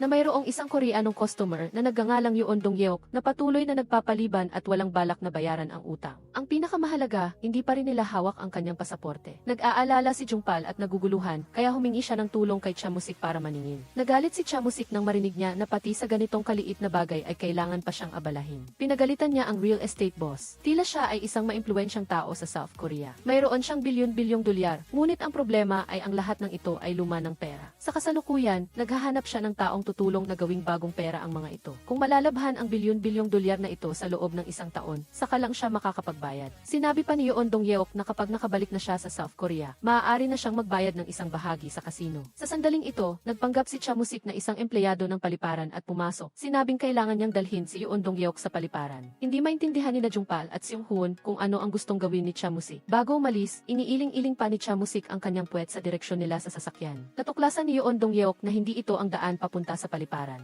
Habang magtatanong pa sana siya, dalawang armadong lalaki ang lumabas mula sa trunk ng sasakyan sa likod. Tinutok nila ang baril sa tuhod ni Yoon Dong Yeok. Kaya, binuhat si Yoon Dong Yeok papunta sa isang abandonadong pabrika sa labas ng bayan. Hiniling ni Chamusik na bayaran niya ang lahat ng utang sa loob ng 2 oras, kung hindi ay papatayin siya at itatapon sa dagat. Hindi pa lubos na naunawaan ni Yoon Dong Yeok ang sitwasyon, kaya't napakatigas niya at iginiit na magbabayad siya pagbalik niya sa South Korea. Humanga si Chamusik sa tapang ni Yoon Dong Yeok, kaya inutusan niya ang kanyang tauhan na maglatag ng trapal sa sahig upang maiwasan ang pagkalat ng dugo mamaya. Nang makita ito, agad na natakot si Yoon Dong Yeok. Sinabi ni Chamusik na walang madaling pera ang sinuman. Pagkatapos, umalis siya sa bodega. Pinayuhan niya ang kanyang tauhan sa labas na magbantay ng mabuti. Kinabukasan, nang bumalik si Chamusik sa bodega, umiiyak si Yoon Dong Yeok na puno ng luha, parang bata. Ibinigay ni Chamusik sa kanya ang 2 telepono. At sinabing maaari siyang pumili na ilipat ang pera o tumawag sa pulisya. Kinuha ni Yoon Dong Yeok ang telepono at tinawagan ang lahat ng kanyang pamilya at kaibigan, umaasa na matutulungan siyang makalikom ng pera para makabayad. Ang mga karaniwang tao na nagpakita ng kabaitan sa kanya ay agad na ibinaba ang telepono pagkatapos marinig ang sitwasyon. Walang magawa si Yoon Dong Yeok, kaya nagmakaawa na lang siya sa kanyang ama na ibenta ang lupa sa kanilang bahay. Ano man ang halaga, kailangang ilipat ito sa account ni Chamusik. Ngunit hindi niya inaasahan na tatawag ang kanyang ama sa embahada at sinabing dinukot si Yoon Dong Yeok habang naglalakbay sa Pilipinas. Pilipinas. Dahil ang kanyang ama ay isang veterano ng digmaang Vietnam, si Yoon Hyun Ki sa embahada ay narinig ang balita at nalaman na si Yoon Dong Yeok ay nasa Boston Hotel, kaya agad niyang tinawagan si Cha Musik. Si Hyun Ki, sinabi na ang kanyang kasalukuyang kilos ay maituturing na krimen ang paglibing ng tao at kung hindi niya agad pakakawalan ang lalaki, maglalabas sila ng warrant of arrest kay Cha Musik. Matapos marinig ito, hindi pinansin ni Cha Musik si Hyun Ki at sinigawan pa siya. Pagkatapos niyang ibaba ang telepono, nagalit si Cha Musik at naghanda siyang bumalik upang bigyan ng leksyon si Yoon Dong Yeok. Ang lalaking ito ay naglakas loob na tumawag sa pulisya. Pagbalik sa pabrika, natuklasan ni Cha Musik na nabayaran na ni Yoon Dong Yeok ang lahat ng utang sa pamamagitan ng magkakaibang bank transfer. Sinabi ni Cha Musik na alam na ng embahada ang tungkol sa kaso ng paglilibing. Humingi ng awa si Yoon Dong Yeok. Walang nagawa si Cha Musik kundi dalhin siya sa Red Light District sa Pilipinas at hayaang mag-enjoy si Yoon Dong Yeok sa paraiso ng mga lalaki doon.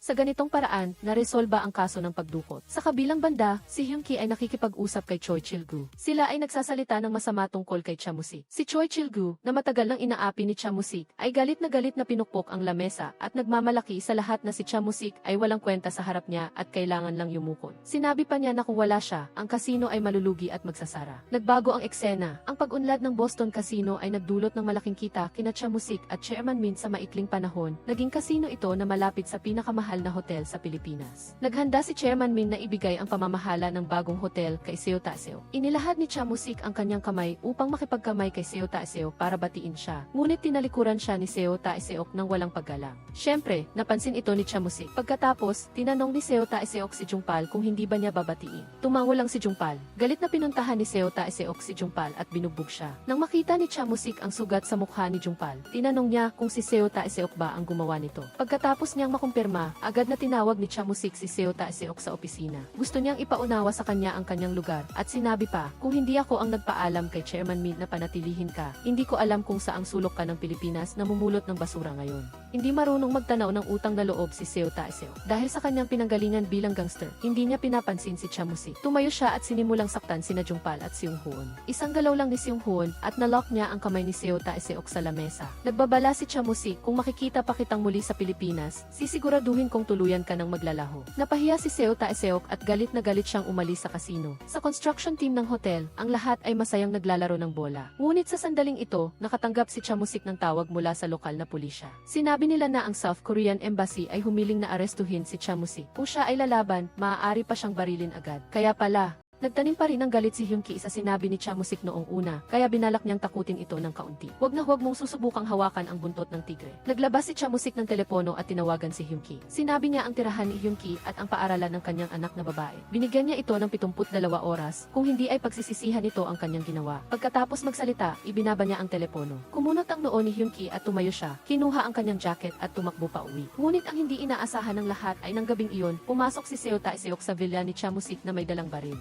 Nakita niyang natutulog si Cha Musik sa kama at itinutok ni Seo Taeseo ang baril sa ulo niya. Sa katunayan, hindi natutulog si Cha Musik. Sinabi ni Cha Musik, kung matapang ka, patayin mo na ako. Binigyan na kita ng pagkakataon pero hindi mo ito ginamit. Tumayo si Cha Musik at gumawa ng isang mapagpasyang galaw. Sa kawalan ng pag-iingat ni Seo Taeseo, naagaw ni Cha Musik ang baril. Sinabi ni Cha Musik kay Seo Taeseo na ang baril ay ginagamit para magpaputok, hindi para manakot. Nagbigay siya ng ultimatum kay Seo Taeseo. Kung hindi ka aalis sa Pilipinas sa loob ng 72 oras, tiyak na haharapin kita. Nakatakas si Seo Taeseo, ngunit hindi niya pinansin ang sinabi ni Cha Musik. Kinabukasan, ang nakatatandang kapatid ni Cha Musik, si Sung In, ay dumating sa kasino. Umaasa siyang hindi pagbabantaan ni Cha Musik ang pamilya ni Hyun Ki. Lubos na iginagalang ni Cha Musik ang kanyang nakatatandang kapatid at sinabi niyang aayusin niya ito ng maayos. Pagkatapos, sinabi ni Sung In na may kaunting problema ang kanyang kasino kamakailan. Ang kasino na kanyang pinapatakbo sa Maynila ay malapit nang i-renew ang kontrata. Ang Three Kings ay gustong makuha ang kasino at kumita mula dito, kaya't madalas silang magpadala ng mga tauhan para manggulo. Umaasa si Sung In na gagamitin ni Cha Musik ang kanyang mga koneksyon sa Pilipinas para ayusin ang problema. Ang Three Kings ay isang kilalang gang sa Pilipinas. Sinabi ni Cha Musik na iisipin niya ang paraan. Bago umalis, nagreklamo pa si Sung In kung mayroon lang sanang ilang matatapang na tauhan sa kasino, hindi sana ganoon kayabang ang Three Kings. Nang marinig ito, sinabi ni Jungpal na mayroong taong kayang gawin ito, kaya't dinala niya si Sung In upang hanapin si Seo Taeseo. Sinabi ni Jungpal na kung hindi aalis si Seo Taeseo sa Pilipinas sa loob ng 72 oras, tiyak na kukuha si Cha Musik ng hitman para itapon magtapon ka sa dagat upang kainin ng isda. Ang tanging taong mag-aampon sa iyo ngayon ay si Sung In. Matigas pa rin si Seo Taeseok at hindi pa rin niya alam ang kahalagahan ng problema. Walang nagawa si Sung In kundi bigyan siya ng business card at sabihin kung wala talaga siyang mapupuntahan, maaari siyang magtrabaho sa kanya. Mabilis na lumipas ang 72 oras. Kinagabihan, inutusan ni Chamusik si Seung Hoon na magpadala ng tao upang tingnan kung umalis na si Seo Taeseok. Nang makita ni Seo Taeseok na may dala silang baril, tumakbo siya palayo. Hindi talaga gustong patayin ni Chamusik si Seo Taeseok. Gusto lang niyang paalisin siya sa Pilipinas. Tumakas si Seo Taeseok patungo sa Maynila. Lumuhod siya sa harap ni Sung In.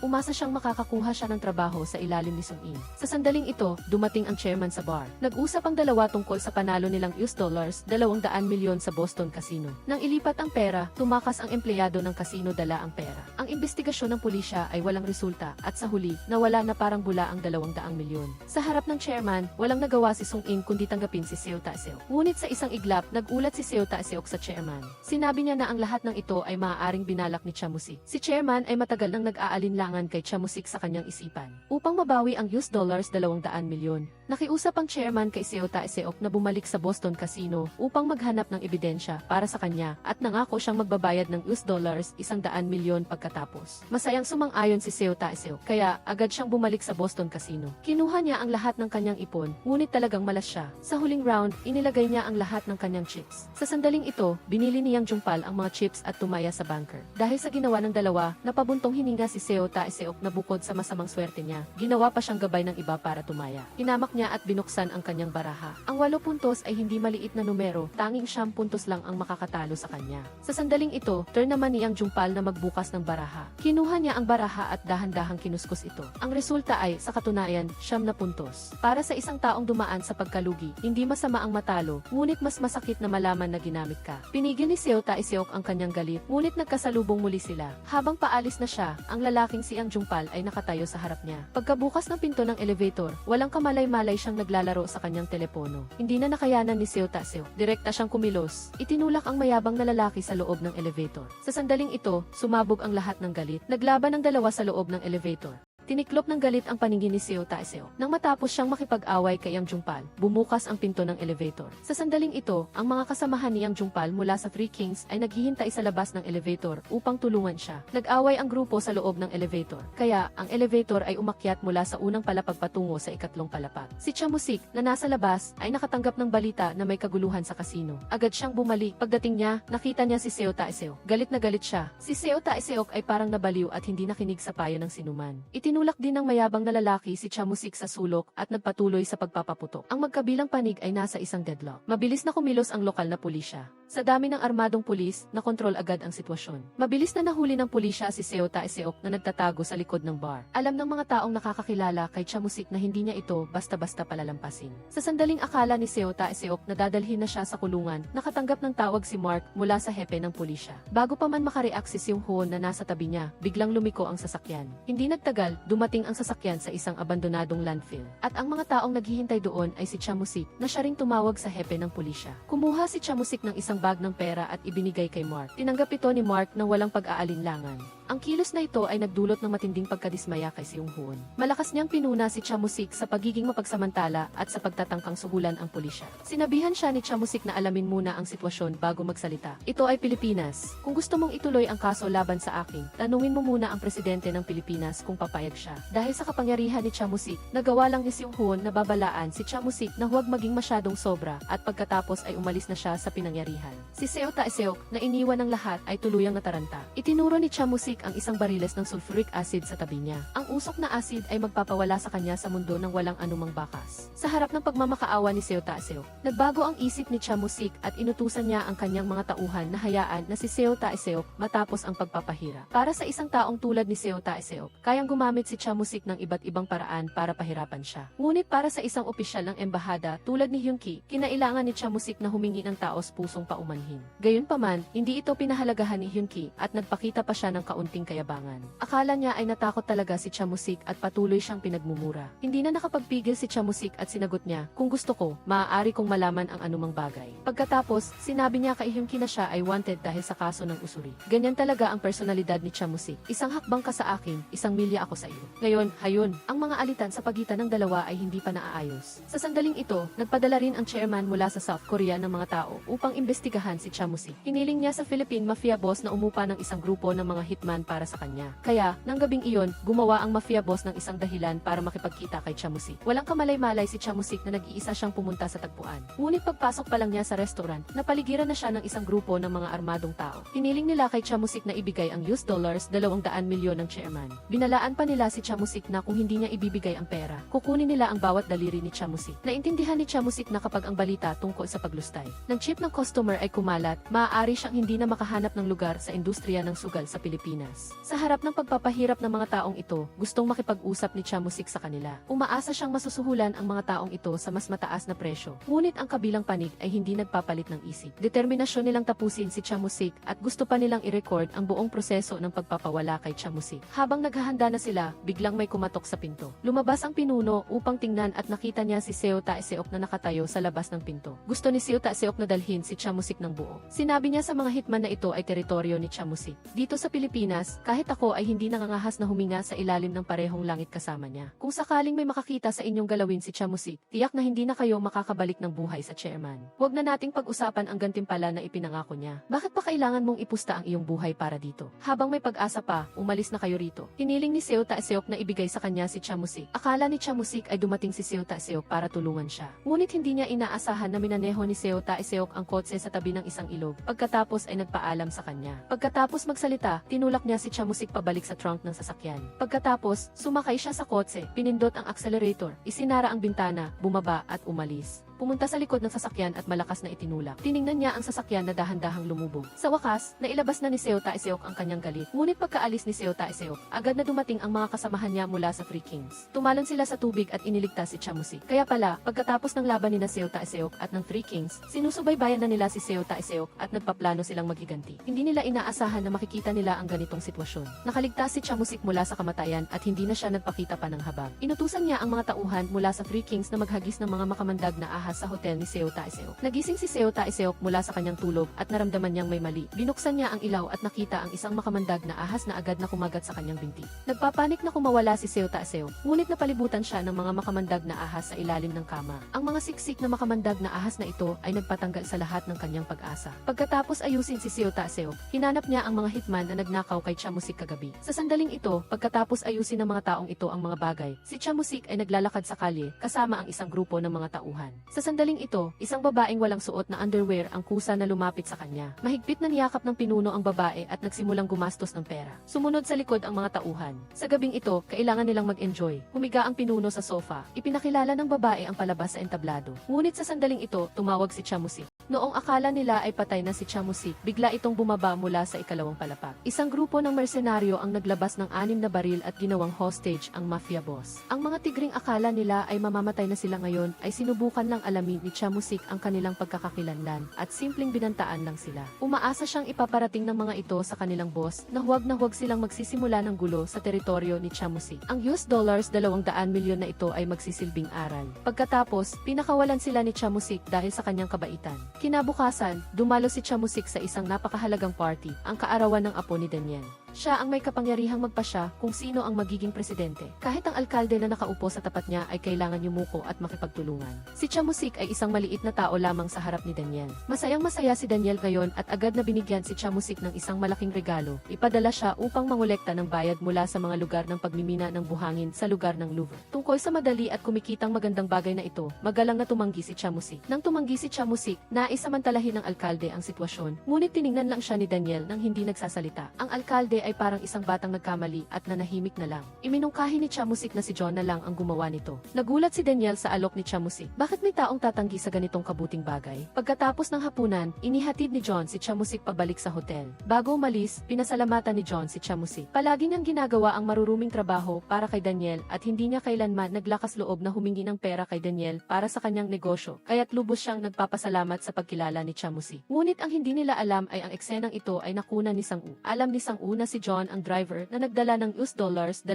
milyon. Sa wakas ay naintindihan na ni Sang-u ang lahat. Sa kabilang banda, dinala ng dalawang mayamang lalaki si Yoon-gi sa opisina ni President Min. Ang layunin ng kanilang pagbisita ay nais nilang talikuran ni President Min ang 30% ng shares ng Casino Hotel. Dati, pinahiram ng dalawang mayamang lalaki si President Min ng 5.6 bilyon upang mamuhunan sa hotel, ngunit inakala ni President Min na isa lang itong simpleng relasyon ng pagpapahiram at lalo na walang anumang kontrata sa paglilipat ng shares na nilagdaan noon, kaya't matatag siyang tumanggi sa kanilang dalawa at pagkatapos ay pinalaya sila. Ang dalawang pinalayas ay hindi masaya at pumunta sa isang grill restaurant upang mag-usap-usap kung paano nila gagawa ng masama si President Min, ngunit natatakot sila kay Chamusik na nasa tabi ni President Min nang banggitin si Chamusik. Lahat sila ay galit na galit. Ang may-ari ng tindahan na hindi takot sa gulo ay narinig na nais nilang saktan ang isang tao. Nagkusang loob siyang ipakilala ang kanyang serbisyo. Sinabi niya na ang kanyang asawa ay miyembro ng isang organisasyong mafia, na ang kanilang trabaho ay malinis at mahusay at hindi nag-iiwan ng anumang ebidensya. Basta-basta lang nagsalita si Yoon-gi at hindi niya inaasahan na seryosohin siya ng dalawang mayamang lalaki. Nagmayabang pa ang may-ari ng tindahan na ang package ay $20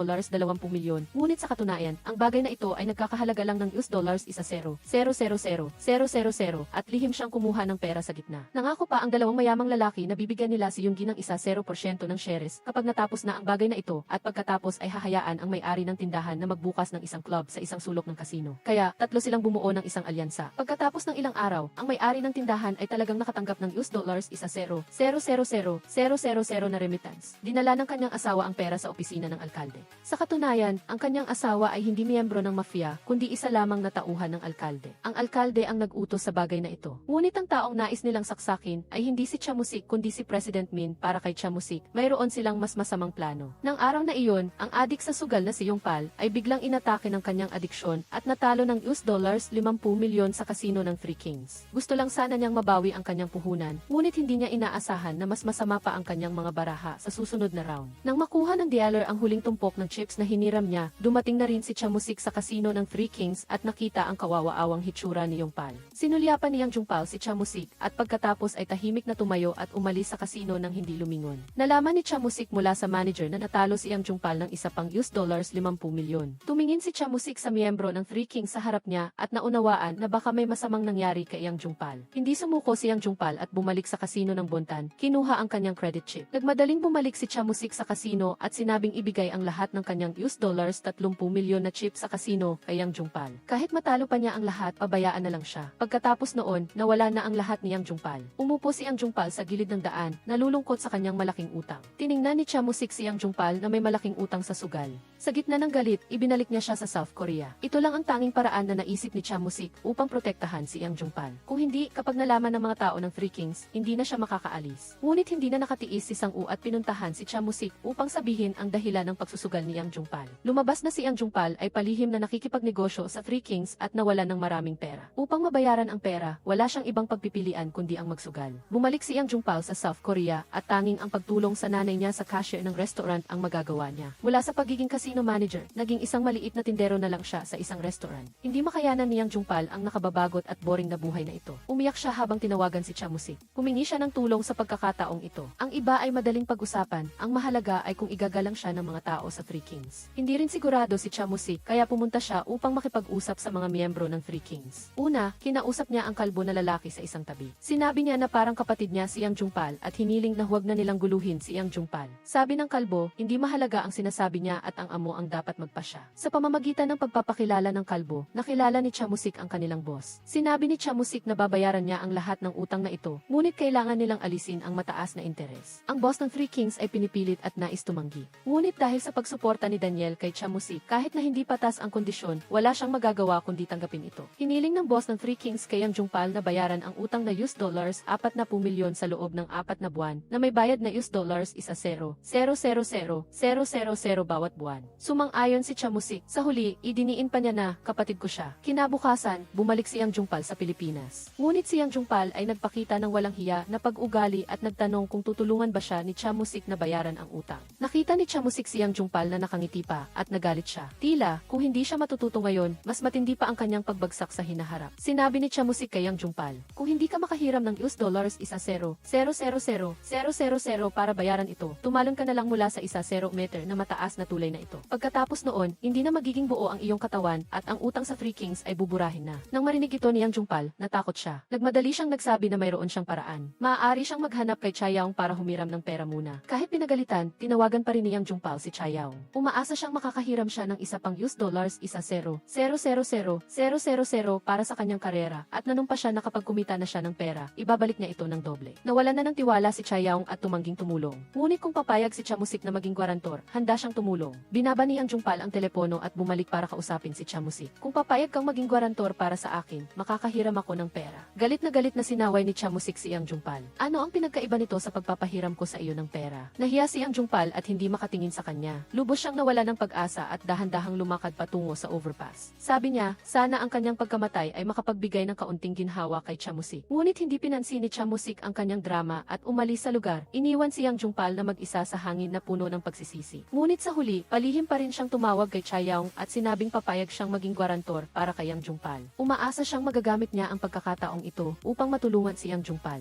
Simula ng bagong buhay si Yang Jungpal, kaya matagumpay siyang nakahiram ng pera kay Chayaong. Sa perang ito, bumalik si Yang Jungpal sa kasino at nagtrabaho ng masipag. Sa loob lamang ng isang buwan, nakakuha siya ng malaking bilang ng mga customer. Hindi lang niya nabawi ang pera na hiniram niya kay Chayaong, nakapag-ipon pa siya ng malaki. Bagaman paulit-ulit na pinaalalahanan ni Chamusik si Yang Jungpal na bayaran si Chayaong sa tamang oras, palagi siyang gumagawa ng mga dahilan upang takasan ang kanyang responsibilidad at walang intensyon na magbayad. Kaya, dinala siya ni Chamusik sa kanyang opisina at binigyan siya ng isang napakabilis na natanggap ni Chayaong ang text message ng paglilipat ng pera mula kay Yang Jungpal. Sinabi ni Chamusik kay Yang Jungpal, ang pagkakaiba sa pagitan ng isang masamang tao at isang negosyante ay ang kredibilidad. Ang ginagawa mo ngayon ay kagaya ng isang walang hiya. Huwag mong ituring ang tiwala ng isang tao sa iyo bilang iyong kapital. Ang pinakamasamang tao sa mundong ito ay ang taong umaasa sa pagmamahal ng iba at ginagamit ito. Walang hiya, ang ganitong klaseng bastos ay hamaki ng mga tao. Sa lalong madaling panahon at sa huli ay mawawala ng lugar. Pagkatapos magsalita, umalis si Chamusik sa opisina. Ngunit kinabukasan, isang lalaking nakasalamin ang pumasok sa opisina ni President Min at binaril siya. Ang may-ari ng bilyonaryong kasino na si President Min ay biglang namatay. Tiningnan ang katawan na nakahiga sa kama. Hindi mapigilan ni Chamusik ang kanyang mga luha. Kung hindi dahil sa bukas palad na tulong ni President Min 15 taon na ang nakakaraan, marahil ay isa pa rin siyang tunay na sugarol ngayon. Sa burol, labis na nalungkot si Chamusik. Ipinangako niya na hahanapin niya ang taong pumatay kay President Min upang makapaghiganti para sa kanyang boss. Hindi niya alam na ang taong iyon ay nakaupo sa burol ni President Min. Natakot si Yoongi at tinawag ang dalawang mayamang lalaki palabas. Mariin niyang sinaway ang dalawang mayaman sa kanilang padalos-dalos na kilos. Ang orihinal na target ng pagpatay ay si Chamusik na kumukontrol sa Bonton Casino. Bakit ngayon ay si President Min ang namatay? Tumawa ang dalawang mayamang lalaki na parang wala siyang alam. Nagmadaling itinanggi ni Yoongi ang responsibilidad ng marinig niya ito. Sabi niya na wala siyang pakialam sa shares ng Casino Hotel. Gusto lang niyang manatili sa kanyang trabaho bilang opisyal ng gobyerno. Kahit na sinabi niya ito pagdating ng gabi, sumama pa rin siya sa dalawang mayamang lalaki upang palihim na pumasok sa opisina ni President Min. Sinubukan niyang palitan ang kontrata sa pagbabahagi ng shares ng kasino sa safe at ilagay ang peking kapital sa opisyal na kontrata. Ngunit natuklasan niya ang password sa safe.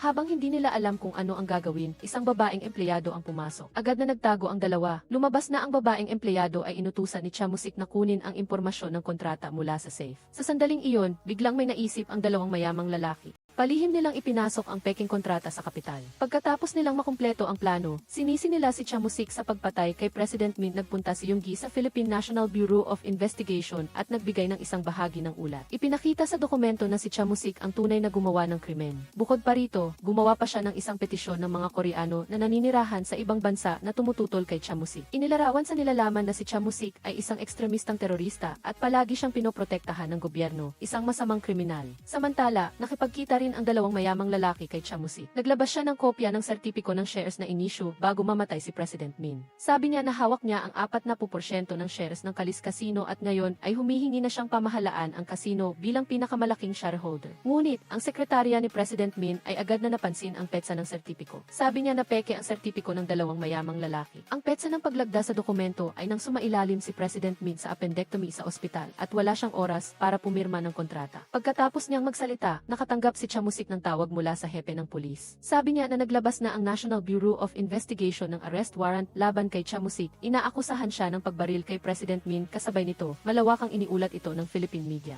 Ang media ay nag-akusa kay Chamusik na isang malupit na tao at isang taong pumatay sa kanyang tagapag-alaga. Sa puntong ito, lumalala ang sitwasyon. Agad na tinawagan ni Chamusik si Daniel. Sinabi ni Daniel na pinalaki na ng media ang issue at wala siyang magagawa. Pinayuhan niya si Chamusik na magtago muna at bumalik kapag humupa na ang sitwasyon. Hindi matanggap ni Chamusik ang akusasyon at bumalik siya upang makipag-ugnayan kay Seung-hoon at nais siyang makipag-usap sa kanya. Sa napagkasundo ang lugar, sinabi ni Chamusik na inosente siya. Tiyak na may ginawang masama ang dalawang mayamang lalaki sa safe ni President Min, palihim niyang inilagay ang sertipiko ng shares ng Kalis Casino dahil sa masamang relasyon ng dalawang mayamang lalaki kay President Min.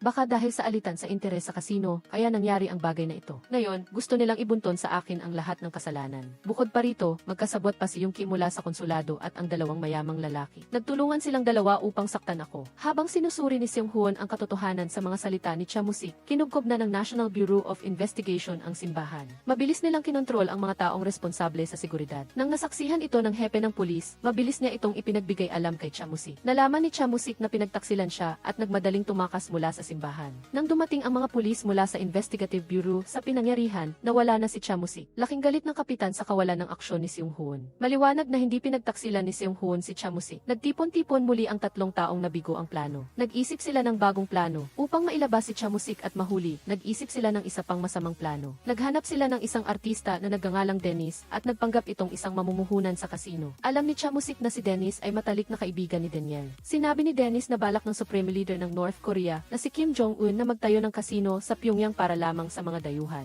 Ngayon ay nakatanggap na sila ng imbitasyon para sa pakikipagtulungan at umaasa siyang makakasama si Chamusik sa pamumuhunan. Nagpakita si Chamusik ng pagdududa nang marinig ito. Ngunit nagpasya pa rin siyang pumunta sa pulong. Ngunit, hindi alam ni Chamusik na nahulog na siya sa bitag. Bagaman nakatanggap na siya ng text message mula sa impormante, bago pa man, nahuli pa rin siya ng National Bureau of Investigation. Sa hotel, nahuli si Chamusik sa akto. Upang maiwasan na makulong, nagpanggap siyang inaatake sa puso. Kaya't ikinulong siya sa ospital para sa paggamot. Sa ospital, tinawagan ni Chamusik si Daniel. Sabi ni Daniel na naayos na ang lahat. Magkakaroon ng security flow ngayong gabi na magpapahintulot kay Chamusik na makatakas. Ngunit tumanggi si Chamusik. Makatatakas ka sa sandaling ito, ngunit hindi sa buong buhay mo. Nakikiusap si Chamusik. Si Daniel ay humiling na ibalik siya sa South Korea upang litisin at doon ay haharapin niya ang ibang mga kaso at makukulong ng ilang taon. Ngunit bago ibalik si Chamusik sa South Korea, ayon sa lokal na patakaran, kailangan niyang dumalo muna sa isang press conference upang formal na ipahayag ang extradition. Kaya, kinabukasan, dumalo si Chamusik sa press conference. Sa harap ng mga hindi makatotohanang tanong mula sa mga reporter, nagsalita lamang siya ng mga walang kabuluhang salita. Sa araw ng extradition, nagpadala ang lokal na alkalde ng isang special task force upang samahan siya para masigurado lang na ligtas na makakasakay si Chamusik sa eroplano. Sa harap ng pag-aresto na ito, hindi nagpanik si Chamusik. Pagpasok pa lang niya sa terminal, hiniling na niya natanggalin ang kanyang posas. Nilabas ng security team ang susi upang buksan ang posas, ngunit pinigilan siya ng kalbong kapitan na inatasang mag-escort. Sinabi ng security officer na tapos na ang kanyang misyon. Hindi nakaimik ang kalbong kapitan.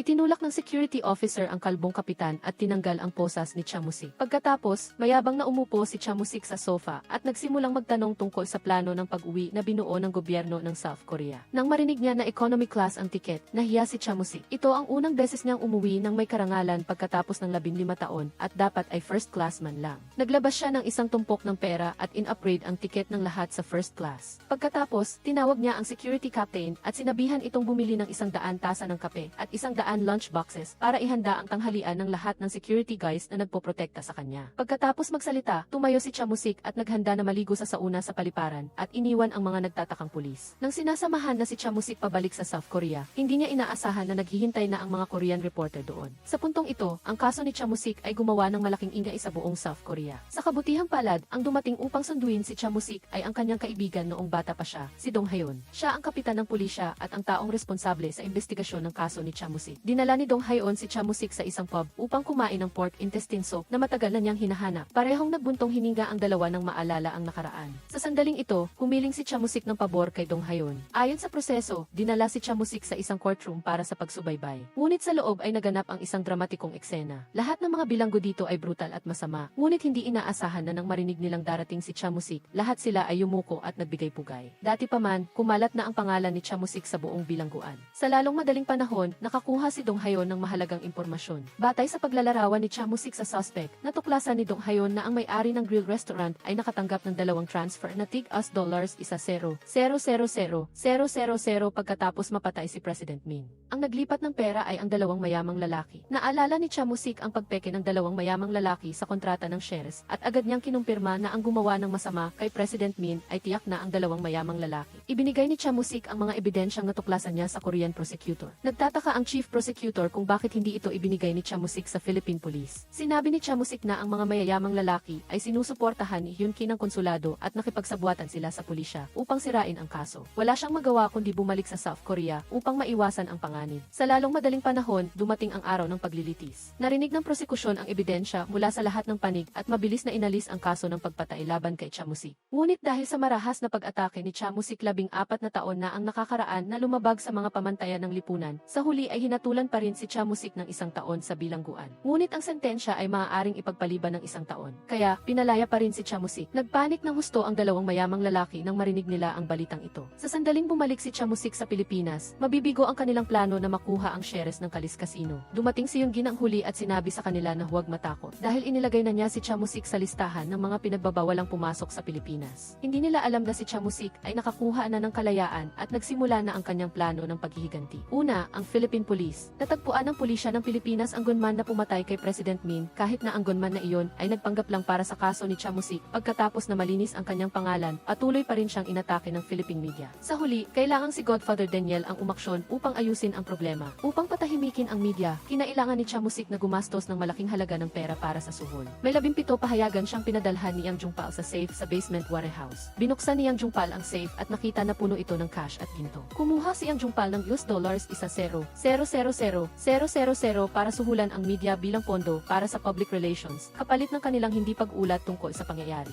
Makalipas ang 5 taon, bumalik si Chamusik sa Pilipinas. Bukod pa rito, hiniling din ni Daniel sa mga matataas na opisyal ng gobyerno na kanselahin ang permanenteng pagbabawal ng embahada sa pagpasok ni Chamusik sa Pilipinas. Pagbalik ni Chamusik sa Pilipinas, agad siyang nagpadala ng text message sa 2 mayamang lalaki. Nang matanggap nila ang text, natakot sila at agad na nag-book ng flight pabalik sa South Korea para iligtas ang kanilang mga buhay. Agad din tinawag si Yunggin sa embahada para sa isang pag-uusap. Lumabas na ang kanyang pang-aapi sa mga Koreano na naninirahan sa ibang bansa ay naiulat na sa Blue House. Tinanggal ng Blue House ang kanyang posisyon bilang konsul at hiniling na bumalik siya sa bansa para sa investigasyon. Pagkatapos ayusin ang 2 masakit sa matang bagay na ito, bumalik si Chamusik sa kasino na siya mismo ang nagtayo, isang lugar na naglalaman ng kanyang mga pinaghirapan at pangarap. Ngunit hindi niya inaasahan na naging magulo ang pamamahala ni Yang Jungpal. Ang bilang ng mga customer ay bumaba sa 1 katlo kumpara sa dati. Sinubukan ni Chamusik na tanungin si Yang Jungpal kung ano ang nangyayari, ngunit nahiya si Yang Jungpal at tila hindi masaya sa pagbabalik ni Chamusik. Pagkatapos ay sinabi niya na mayroon siyang kailangang gawin at nagmadaling umalis. Lumabas na habang wala si Chamusik, nakilala ni Yang Jungpal ang isang bagong boss, si Yang Sang-soo. Si Yang Sang-soo ay isang bagong sibol at napakayabang.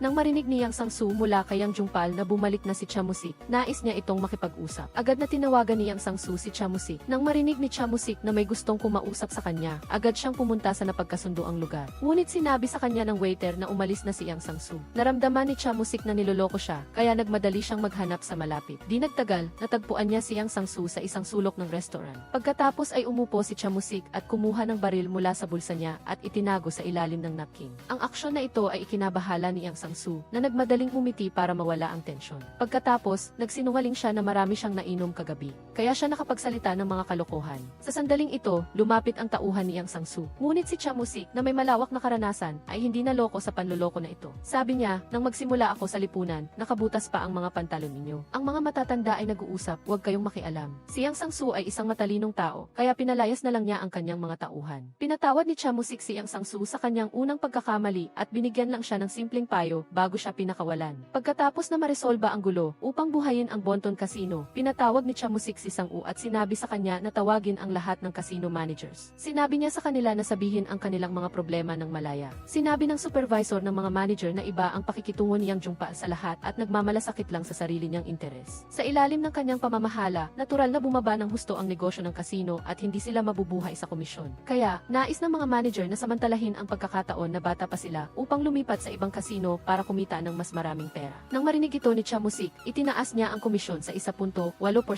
ang pinakamataas sa industriya. Bukod pa rito, nagtatag din siya ng performance bonus. Pagkatapos magsalita, kumuha siya ng maraming pera mula sa kanyang bag at agad na nagbigay ng pera sa bawat isa sa kanila bilang isang pambungad na bonus. Bumalik ang Bonton Casino sa dati nitong kaluwalhatian. Sa kabilang banda, patuloy na iniimbestigahan ni Chamusik ang pumatay kay President Min. Sinabihan niya si Sang-u na pumunta sa may-ari ng grill restaurant at kunin ang key footage dahil nang pinatay si President Min. Nakatanggap ang may-ari ng grill restaurant ng malaking halaga ng pera na posibleng bayad sa pumatay. Pagkatapos ay ipinadala ang key footage kay Chamusik. Ngunit hindi maintindihan ni Sang-u ang ginagawa ni Chamusik. Sinabi ni Chamusik, sasabihin ko sa iyo kapag nakahanap na ako ng tumpak na ebidensya. Sa sandaling tumalikod si Sang-u upang umalis, tinawag siya ulit ni Chamusik at sinabi sa kanya na itinuturing na niya siyang kanyang kahalili dahil alam niyang walang kakayahan si Yang Jungpal. Magdamag na naghahanap ng mga pahiwatig si Chamusik. Sa sandaling ito, biglang tinawagan siya ni Yang Jungpal sa kasino. Umaasa si Yang Jungpal na maililigtas ni Chamusik ang kanyang kaibigan. Hindi pa siya tapos magsalita nang biglang sumugod sa kasino ang mga armado at mabigat na armadong pulis. Inaresto si Yang Jungpal sa salang pagtatago ng iligal na pera. Lumabas na may kaibigan si Yang Jungpal na hinahanap ng Interpol. Tumakbo siya sa Pilipinas para humingi ng tulong kay Yang Jungpal. Nais sana ni Yang Jungpal na humingi ng tulong kay Yang Sang-su, ngunit hindi niya inaasahan na wala itong kwenta. Ngayon, bumalik na lang siya para humingi ng tulong kay Chamusik. Nakakuha si Yang Jungpal ng pera mula sa kanyang matalik na kaibigan. Si Chamusik ay tinuturing na accomplice ng mga pulis sa Pilipinas kaya dinakip si Yang Jungpal. Nakita ni Chamusik ang pangyayaring ito. Hindi pa niya alam kung ano ang nangyari. Tumawag siya sa police chief para malaman na mayroong hindi bababa sa 8 ahensya na naghahanap kay Yang Jungpal. Ang mga akusasyon ay kinabibilangan ng iligal na sugal at 2 gawaing pandaraya. Dahil sa red notice ng Interpol, wala na ring magawa si Chamusik. Kinabukasan, pumunta si Chamusik sa bahay ni Yang Jungpal para dalawin ito. Umiyak si Yang Jungpal habang tinatawag ang kanyang ina at sinabing nagsisisi na siya. Tinandaan ito ni Chamusik. Kaagad siyang pumunta para hanapin si Philip. Hindi pa humingi ng kahit ano si Chamusik para sa kanyang sarili kay Philip, ngunit sa pagkakataong ito, humingi siya ng pabor para kay Yang Jungpal. Nagtataka si Philip kung bakit tinutulungan ni Chamusik si Yang Jungpal ng maraming beses. Sinabi ni Chamusik ang linyang iyon para na rin siyang kapatid ko. Sa pamamagitan ng pamamahala ni Philip, mabilis na nakalaya si Yang Jungpal. Agad niyang dinala ang kanyang kaibigan para magpasalamat kay Chamusik. Kalmadong ibinigay ni Chamusik sa kaibigan ni Yang Jungpal ang isang bagong set ng EC card at sinabihan itong umalis sa Pilipinas sa lalong madaling panahon. Nangako ang kaibigan ni Yang Jungpal na magbibigay ng $2 bilyong na tulong sa account ni Chamusik. Ngunit walang intensyon si Chamusik na tumanggap ng anumang pabuya at tinanggihan ito. Ginawa niya ito para lang mailigtas si Yang Jungpal. Ngunit sa huli, ginamit ni Yang Jungpal ang pangalan ni Chamusik. Ginamit ni Yang Jungpal ang pangalan ni Chamusik para makuha ang pera na ibabayad sana sa kanyang kaibigan at ibulsa ito para sa sarili niya. Mula sa sandaling ito, nabunyag ang tunay na ugali ni Yang Jungpal. Sa kabilang banda, patuloy pa rin si Chamusik na iniimbestigahan ang kaso ni Chairman Min. Ang kanyang pagsisikap ay nagbunga. Nakahanap siya ng isang napakahalagang tao sa Kiki, ang lalaking may puting buhok na kasama niya sa birthday party ng tax chief. Para malaman kung ano ang nangyari, tinawagan ni Chamusik si Philip na bumalik sa Korea. Sinabi niyang gusto niyang bumalik ito sa Pilipinas para magkita sila. Sinabi ni Philip na sumasang-ayon siya, ngunit sa totoo lang, hindi siya naglakas loob na bumalik sa Pilipinas. Sa oras na umalis ang dalawa, hindi nila namalaya na nakabantay na sa kanila ang mga tauhan ni Chamusik. Samantala, nagsimula ng kumilos si Oh Do-seok. Lihim siyang lumapit kay pulis o Seung-hoon at nagbigay ng mahalagang impormasyon sa kaso ni Seo Tae-seok at Philip. Inilabas niya ang litrato ni Philip na nakuhanan niya sa pintuan ng hotel. Sabi ni Oh Do-seok, nang namatay sina Seo Tae-seok at Philip, nakita niya ang taong ito na kinuha ang $200 milyon na cash. Siya raw ang laging kasama ni Chamusik, kaya sigurado na si Chamusik ang nasa likod nito. Nag-alinlangan si Oh Seung-hoon. Hindi sapat ang isang litrato bilang ebidensya. Bago iyon, sinuri na ni Oh Seung-hoon ang key footage ng pangyayari. Hindi niya nakita dahil ang mga mahalagang eksena ay pinuputol at binubura, maliban kung mahahanap ni Oh Do-seok ang key footage ng oras na iyon. Ginawa niya iyon dahil si Philip ay parang kapatid na niya. Sa kabilang banda, maingat na pumasok sa Gigi Restaurant ang may-ari ng restaurant. Ngunit nalaman niyang nawawala ang Kiki. Agad siyang nataranta. Ang pagkakakilanlan ni Philip ay nabunyag. Kinagabihan, biglang may dumaan na anino sa pintuan. Inisip niyang pinadalhan siya ni Chamusik para maghiganti. Kaya't kinuha niya kaagad ang baril mula sa drawer at binaril ang pinto, ngunit walang lumitaw. Umiyak siya at naupo sa sahig. Pagkatapos mag-imbestiga ni Chamusik, natuklasan niya na ang may-ari ng restaurant. Natuklasan ni Chamusik na ang utak sa likod ng pagpatay kay Chairman Min ay maaaring si Mark Flores at ang direktor na lumitaw sa kamera ay isa lang utusan. Upang malaman ang katotohanan, sinabi ni Chamusik ang kwento kay Choi Il-ho. Umaasa siyang matutulungan siya nitong lutasin ang kaso ng taong pumatay kay Chairman Min. Gayunpaman, nang nalaman ni Choi Il-ho na ang taong gusto ni Chamusik na harapin ay si Mark Flores, sinabi niya na magtatanong muna siya kay Philip. Natatakot si Choi Il-ho na patayin si Mark Flores, hindi dahil sa posisyon nito bilang mayor, kundi dahil si Mark Flores ay malapit na kamag-anak ni Philip. Minsan nang sinabi ni Philip kay Choi Il-ho na huwag nitong gagalawin ang kanyang mga kamag-anak, kung hindi, magsasaya ito ng masamang kinahinatnan. Naririnig ni Cha Musik ang banta ni Philip. Ngunit determinado si Cha Musik na maghiganti para kay Chairman Min kinaumagahan. Nakaupo si Yang Jungpa sa harap ng slot machine ng tulala. Bigla siyang nakatanggap ng tawag mula sa nursing home kung saan nakatira ang ina ni Kang Minjung. Namatay na ang ina ni Kang Minjung.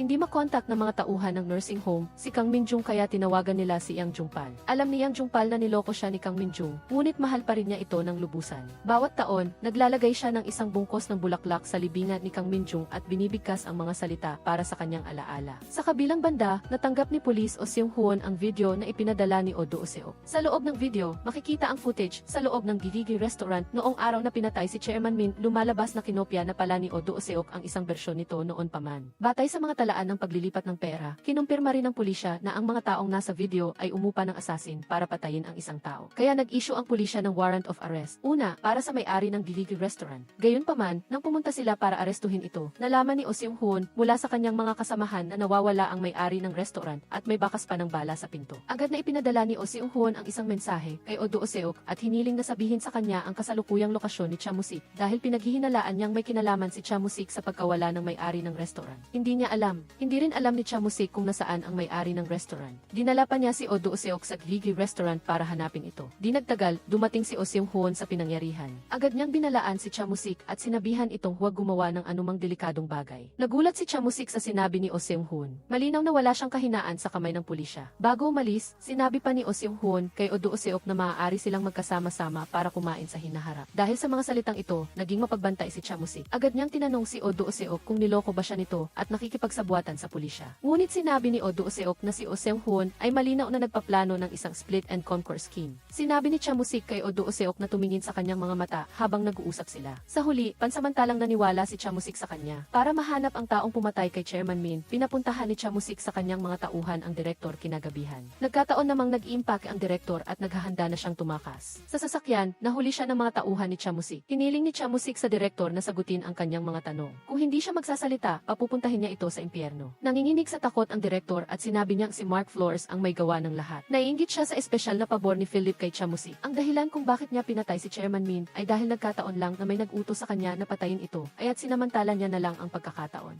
Pagkatapos nito, umupa si Cha Musik ng mga tao para ikidnap si Mark Flores at tinanong kung bakit niya pinatay si Chairman Min. Matigas pa rin ang ulo ni Mark Flores. Umaasa siya sa katotohanan kamag-anak siya ni Philip at sigurado siyang hindi maglalakas loob si Cha Musik na guluhin siya. Ibinunyag din niya na nilunok ni Cha Musik ang $200 milyon ng customer at mayabang pa siyang sinabi na ipapahayag niya ito sa publiko. Nang marinig ito ni Cha Musik, nag-iba ang kanyang ugali. Agad siyang nagpadala ng mga tao para buhusan si Mark Flores ng gasolina. Ang mayabang na si Mark Flores ay ngayon lang naramdaman ang takot. Sa loob ng 15 taon, si Cha Musik ay mula sa pagiging walang kwenta ay naging isang malaking may-ari ng kasino. Pero ang kanyang kaligtasan ay nasa kamay pa rin ng iba. Sa pagkakataong ito, gusto niyang magdesisyon para sa kanyang sariling kapalaran. Hindi niya papayagan na sinuman ang magkontrol sa kanyang kapalaran. Agad siyang nagalit at binigyan ng apoy si Mark Flores para mapunta ito sa impyerno. Nakita ni Cha Musik si Mark Flores na nasusunog, umiiyak at sumisigaw sa harap niya. Naintindihan niya ang presyo ng paghihiganti. Susunod, ang kailangan niyang harapin ay ang walang awang paghihiganti ni Philip. Sa isang araw lang, nalaman ni Philip na nawawala si Mark Flores. Agad niyang inutusan si Choi Il-ho na maghanap sa Underground News Network sa Pilipinas. Pinaghihinalaan niyang si Cha Musik ang may gawa, ngunit sinabi ni Choi Il-ho na wala siyang sinabi sa kanya. Higit pa rito, wala siyang alam tungkol sa pagkawala ni Mark Flores. Ngunit sa sandaling lumabas si Choi Il-ho ng kwarto, agad niyang tinawagan si Cha Musik at sinabihan itong mabilis na tumakas sa Pilipinas at bumalik sa Korea. Naglagay si Philip ng $1 milyong na bounty sa black market. Nagkaroon ng kutob si Cha Musik na mayroong mali. Agad siyang tumawag kay Yang Jungpal at tinanong kung magkano pa ang utang ni Han Sung-il sa kasino. Sinabi ni Yang Jungpal na matapos maubos ni Han Sung-il ang kanyang pera, umuwi na siya sa bansa at malamang na nananatili sa isang hotel ngayon. Gayunpaman, hindi pinansin ni Cha Musik kung ano ang nangyari kay Han Sung-il. Gusto lang niyang makahanap ng dahilan para mabilis na makabalik sa Korea at maiwasan ang paghahanap ni Philip. Pagkatapos sabihin iyon, kumilos agad si Cha Musik at bumalik sa Korea nang walang pag-aalinlangan. Nang malaman ni Oh Do Seok na bumalik na si Cha Musik sa Korea, pumunta siya sa kwarto ni Cha Musik kinagabihan. Umupo siya sa harap ng computer at patuloy na naghahanap ng video ng crime scene ni na Philip, ngunit wala siyang mahanap. Sa sandaling ito, may kumatok sa pinto. Biglang nakaramdam si Oh Do Seok ng mayroong mali. Posible bang bumalik si Cha Musik? Habang naghahanda siyang umalis, narinig narinig niya ang ingay mula sa basement. Maingat siyang bumaba sa basement, ngunit si Yang Jungpal ang nakita niya. Ibinigay ni Yang Jungpal ang passport at ang video sa safe kay Oh Do-seok. Ang pasaporte ay pagmamay-ari ni na Philip at Seo Ta-seok. Tunay na si Chamusik ang utak sa likod ng kaso ni na Philip at Seo Ta-seok. Sapat na ang ebidensyang ito para ma-deport si Chamusik sa bansa at harapin ang investigasyon. Pagkatapos niyang magsalita, nakita nila ang malaking halaga ng pera at ginto sa kabinet. Nang makita ni Yang Jungpal ang kabinet na puno ng pera, labis siyang natuwa. Sa kabilang banda, si Chamusik ay nasa Korea at nagbabalik tanaw sa mga lumang alaala kasama ang kanyang mabubuting kaibigan. Pinahahalagahan niya ang maikling ngunit magandang sandaling ito. Hindi niya alam na magkakaroon ng panloob at panlabas na krisis. Sa mga sumunod na araw, palaging daladala ni Yang Jungpal ang bilyon-bilyong cash. Hindi lang iyan, agad ding ibinigay ni Oh Do-seok ang ebidensya kay pulis o Seung-hoon. Umaasa siya na mahuhuli nito si Chamusik sa lalong madaling panahon. Ngunit bago arestuhin si Chamusik, kailangan munang arestuhin ni Oh Seung-hoon ang lahat ng mga suspect sa kaso ni Chairman Min batay sa mga matibay na ebidensya na hawak niya. Unang-una, humingi si Oh Seung-hoon ng deportation order sa local immigration office para sa may-ari ng Bivigi restaurant at kinansela ang kanyang pasaporte. Nang sumakay ang may-ari sa eroplano, dinala ni Oh Seung-hoon ang warrant of arrest para legal na arestuhin siya. Samantala, sina Philip at Yoon Dong-yeok na tumakas sa Korea ay inaresto rin ng Korean police dahil sa pagiging suspect sa pagpatay kay Chairman Min. Sa ngayon, lahat ng taong pumatay kay Chairman Min. Lahat ay nagbayad ng karapat-dapat na presyo, ngunit si Chamusik ay tumakas pabalik sa South Korea upang iwasan ang pagtugis ni Daniel. Hindi alam kung ano ang nangyayari sa Pilipinas, si Chamusik ay nasa bahay pa rin at kumakain ng kimchi na gawa ng kanyang ina. Hinila niya ang kamay ng kanyang asawa at nagpapasalamat sa dedikasyon nito sa paglilingkod sa pamilya sa loob ng maraming taon. Balak niyang dalhin ang buong pamilya sa Australia para manirahan doon, ngunit ang prosesong ito ay nangangailangan ng maraming pera. Kaya, nakilala ni Chamusik si Jang Jun sa ilalim ng pagpapakilala ng isang nakababatang kasamahan. Si Jang Jun ay palaging nagpapatakbo ng isang online na negosyo ng sugalan sa Japan. Umaasa siyang ililipat ang US dollars 60 bilyong ninakaw na pera sa Pilipinas para i-launder ito. Ang napakalaking halaga ay maaaring punuin ang 60 kahon ng mansanas. Hiningi ni Chamusik ang 8% na bayad sa pagproseso. Pagkatapos marinig ito, hindi na naglakas loob si Jung Suk-woo na sumagot. Kaya pumayag siya at nag-iwan pa ng 500 milyon dolyar na deposito para ipakita ang kanyang sinseridad. Nahaharap sa ganoong uri ng bagong transaksyon, hindi pa rin sigurado si Chamusik. Kaya, tinawagan niya si Yoon Dong-yeok at sinabihan na mag-imbestiga sa background ni Jung Suk-woo. Di nagtagal, dumating ang araw ng transaksyon. Nagdala si Jung Suk-woo ng isang malaking truck na puno ng 60 bilyong dolyar na cash. Nang akala ni Jung Suk-woo na bubuksan niya na ang pinto ng truck na puno ng 60 bilyong dolyar na cash, sinabihan ni Chamusik ang kanyang mga tauhan na umakyat at suriin ito. Ngunit pinilit ni Jung Suk-woo si Chamusik na ilipat agad ang 60 bilyon sa kanyang account. Nag-alinlangan si Chamusik sa ginagawa ni Jung Suk-woo. Para matiyak ang seguridad, inutusan niya ang kanyang mga tauhan na ibaba at suriin ang bawat kahon. Ngunit nang ibuhos ng kanyang mga tauhan ang laman ng mga kahon, puro puting papel ang lumabas. Nang makita ito ni Chamusik, naghanda siyang lumaban, ngunit bigla siyang hinampas sa likod ng isang tauhan at nawalan ng malay. Ang kanyang mga tauhan ay ikinulong sa mga kahon. Lubos na nasiyahan si Jung Suk-woo sa resulta. Inutusan niya ang kanyang mga tauhan na linisin agad ang gulo at pagkatapos ay umalis sa pinangyarihan. Malabo ang kamalayan ni Chamusik. Sinamantala niya ang pagkakataon na kumuha ng bato at itinumba ang isang lalaki. Pagkatapos, mula sa isa pa, nalaman niya na ang nasa likod ng lahat ay si Sihiko. Agad na pinuntahan ni Chamusik si Sihiko. Sinabi ni Sihiko na ako siya ng buong responsibilidad para sa 200 milyon dolyar na insidente. Ang leksyong ito ay patas. Umaasa si Chamusik na hindi nagagawa ng mga kalokohan si Sihiko sa hinaharap at kung mayroon siyang problema, maaari silang mag-usap ng mahinahon. Pagkatapos malutas ang problema, umalis si Chamusik kasama ang kanyang mga tauhan. Masayang tumawag si Sihiko kay Jung Suk-woo at sinabihan itong huwag nang abalahin pa si Chamusik. Sa ngayon, wala talagang paraan si Chamusik para bayaran ang malaking utang na 200 milyon dolyar. Gayunpaman, pagdating ni Chamusik sa bahay, nakatanggap siya ng tawag mula kay Philip. Nagpakita si Philip ng pag-aalala kay Chamusik. Sana bumalik siya sa Pilipinas para magkasama-sama silang kumain. Mabuti na naresolba ang hindi pagkakaunawaan ng dalawa. Ngunit sa paglipat ng eksena, si Choi Il-ho ay bugbog sarado at nakaluhod sa sahig. Ibinunyag ni Philip ang kanyang intensyon. Ang tawag na iyon ay para lang linlangin si Chamusik na bumalik sa Pilipinas. Ang inosenteng si Chamusik ay walang kaalam-alam sa sitwasyon. Akala niya ay pinatawad na siya ni Philip sa pananakit sa kanyang kamag-anak. Di nagtagal, bumalik si Chamusik sa Pilipinas. Ngunit sa pagbaba pa lang niya sa eroplano, nakita niya si Choi Il-ho na puro sugat. Agad na naging mapagbantay si Chamusik. Nagkunwari siyang nasa banyo para patunayan ang kanyang hinala. Tinanong lang niya, ayos ka lang ba? Dahil sa tanong na ito, naintindihan ni Choi Il-ho na nakita ni Chamusik ang kanyang kalunos-lunos na kalagayan.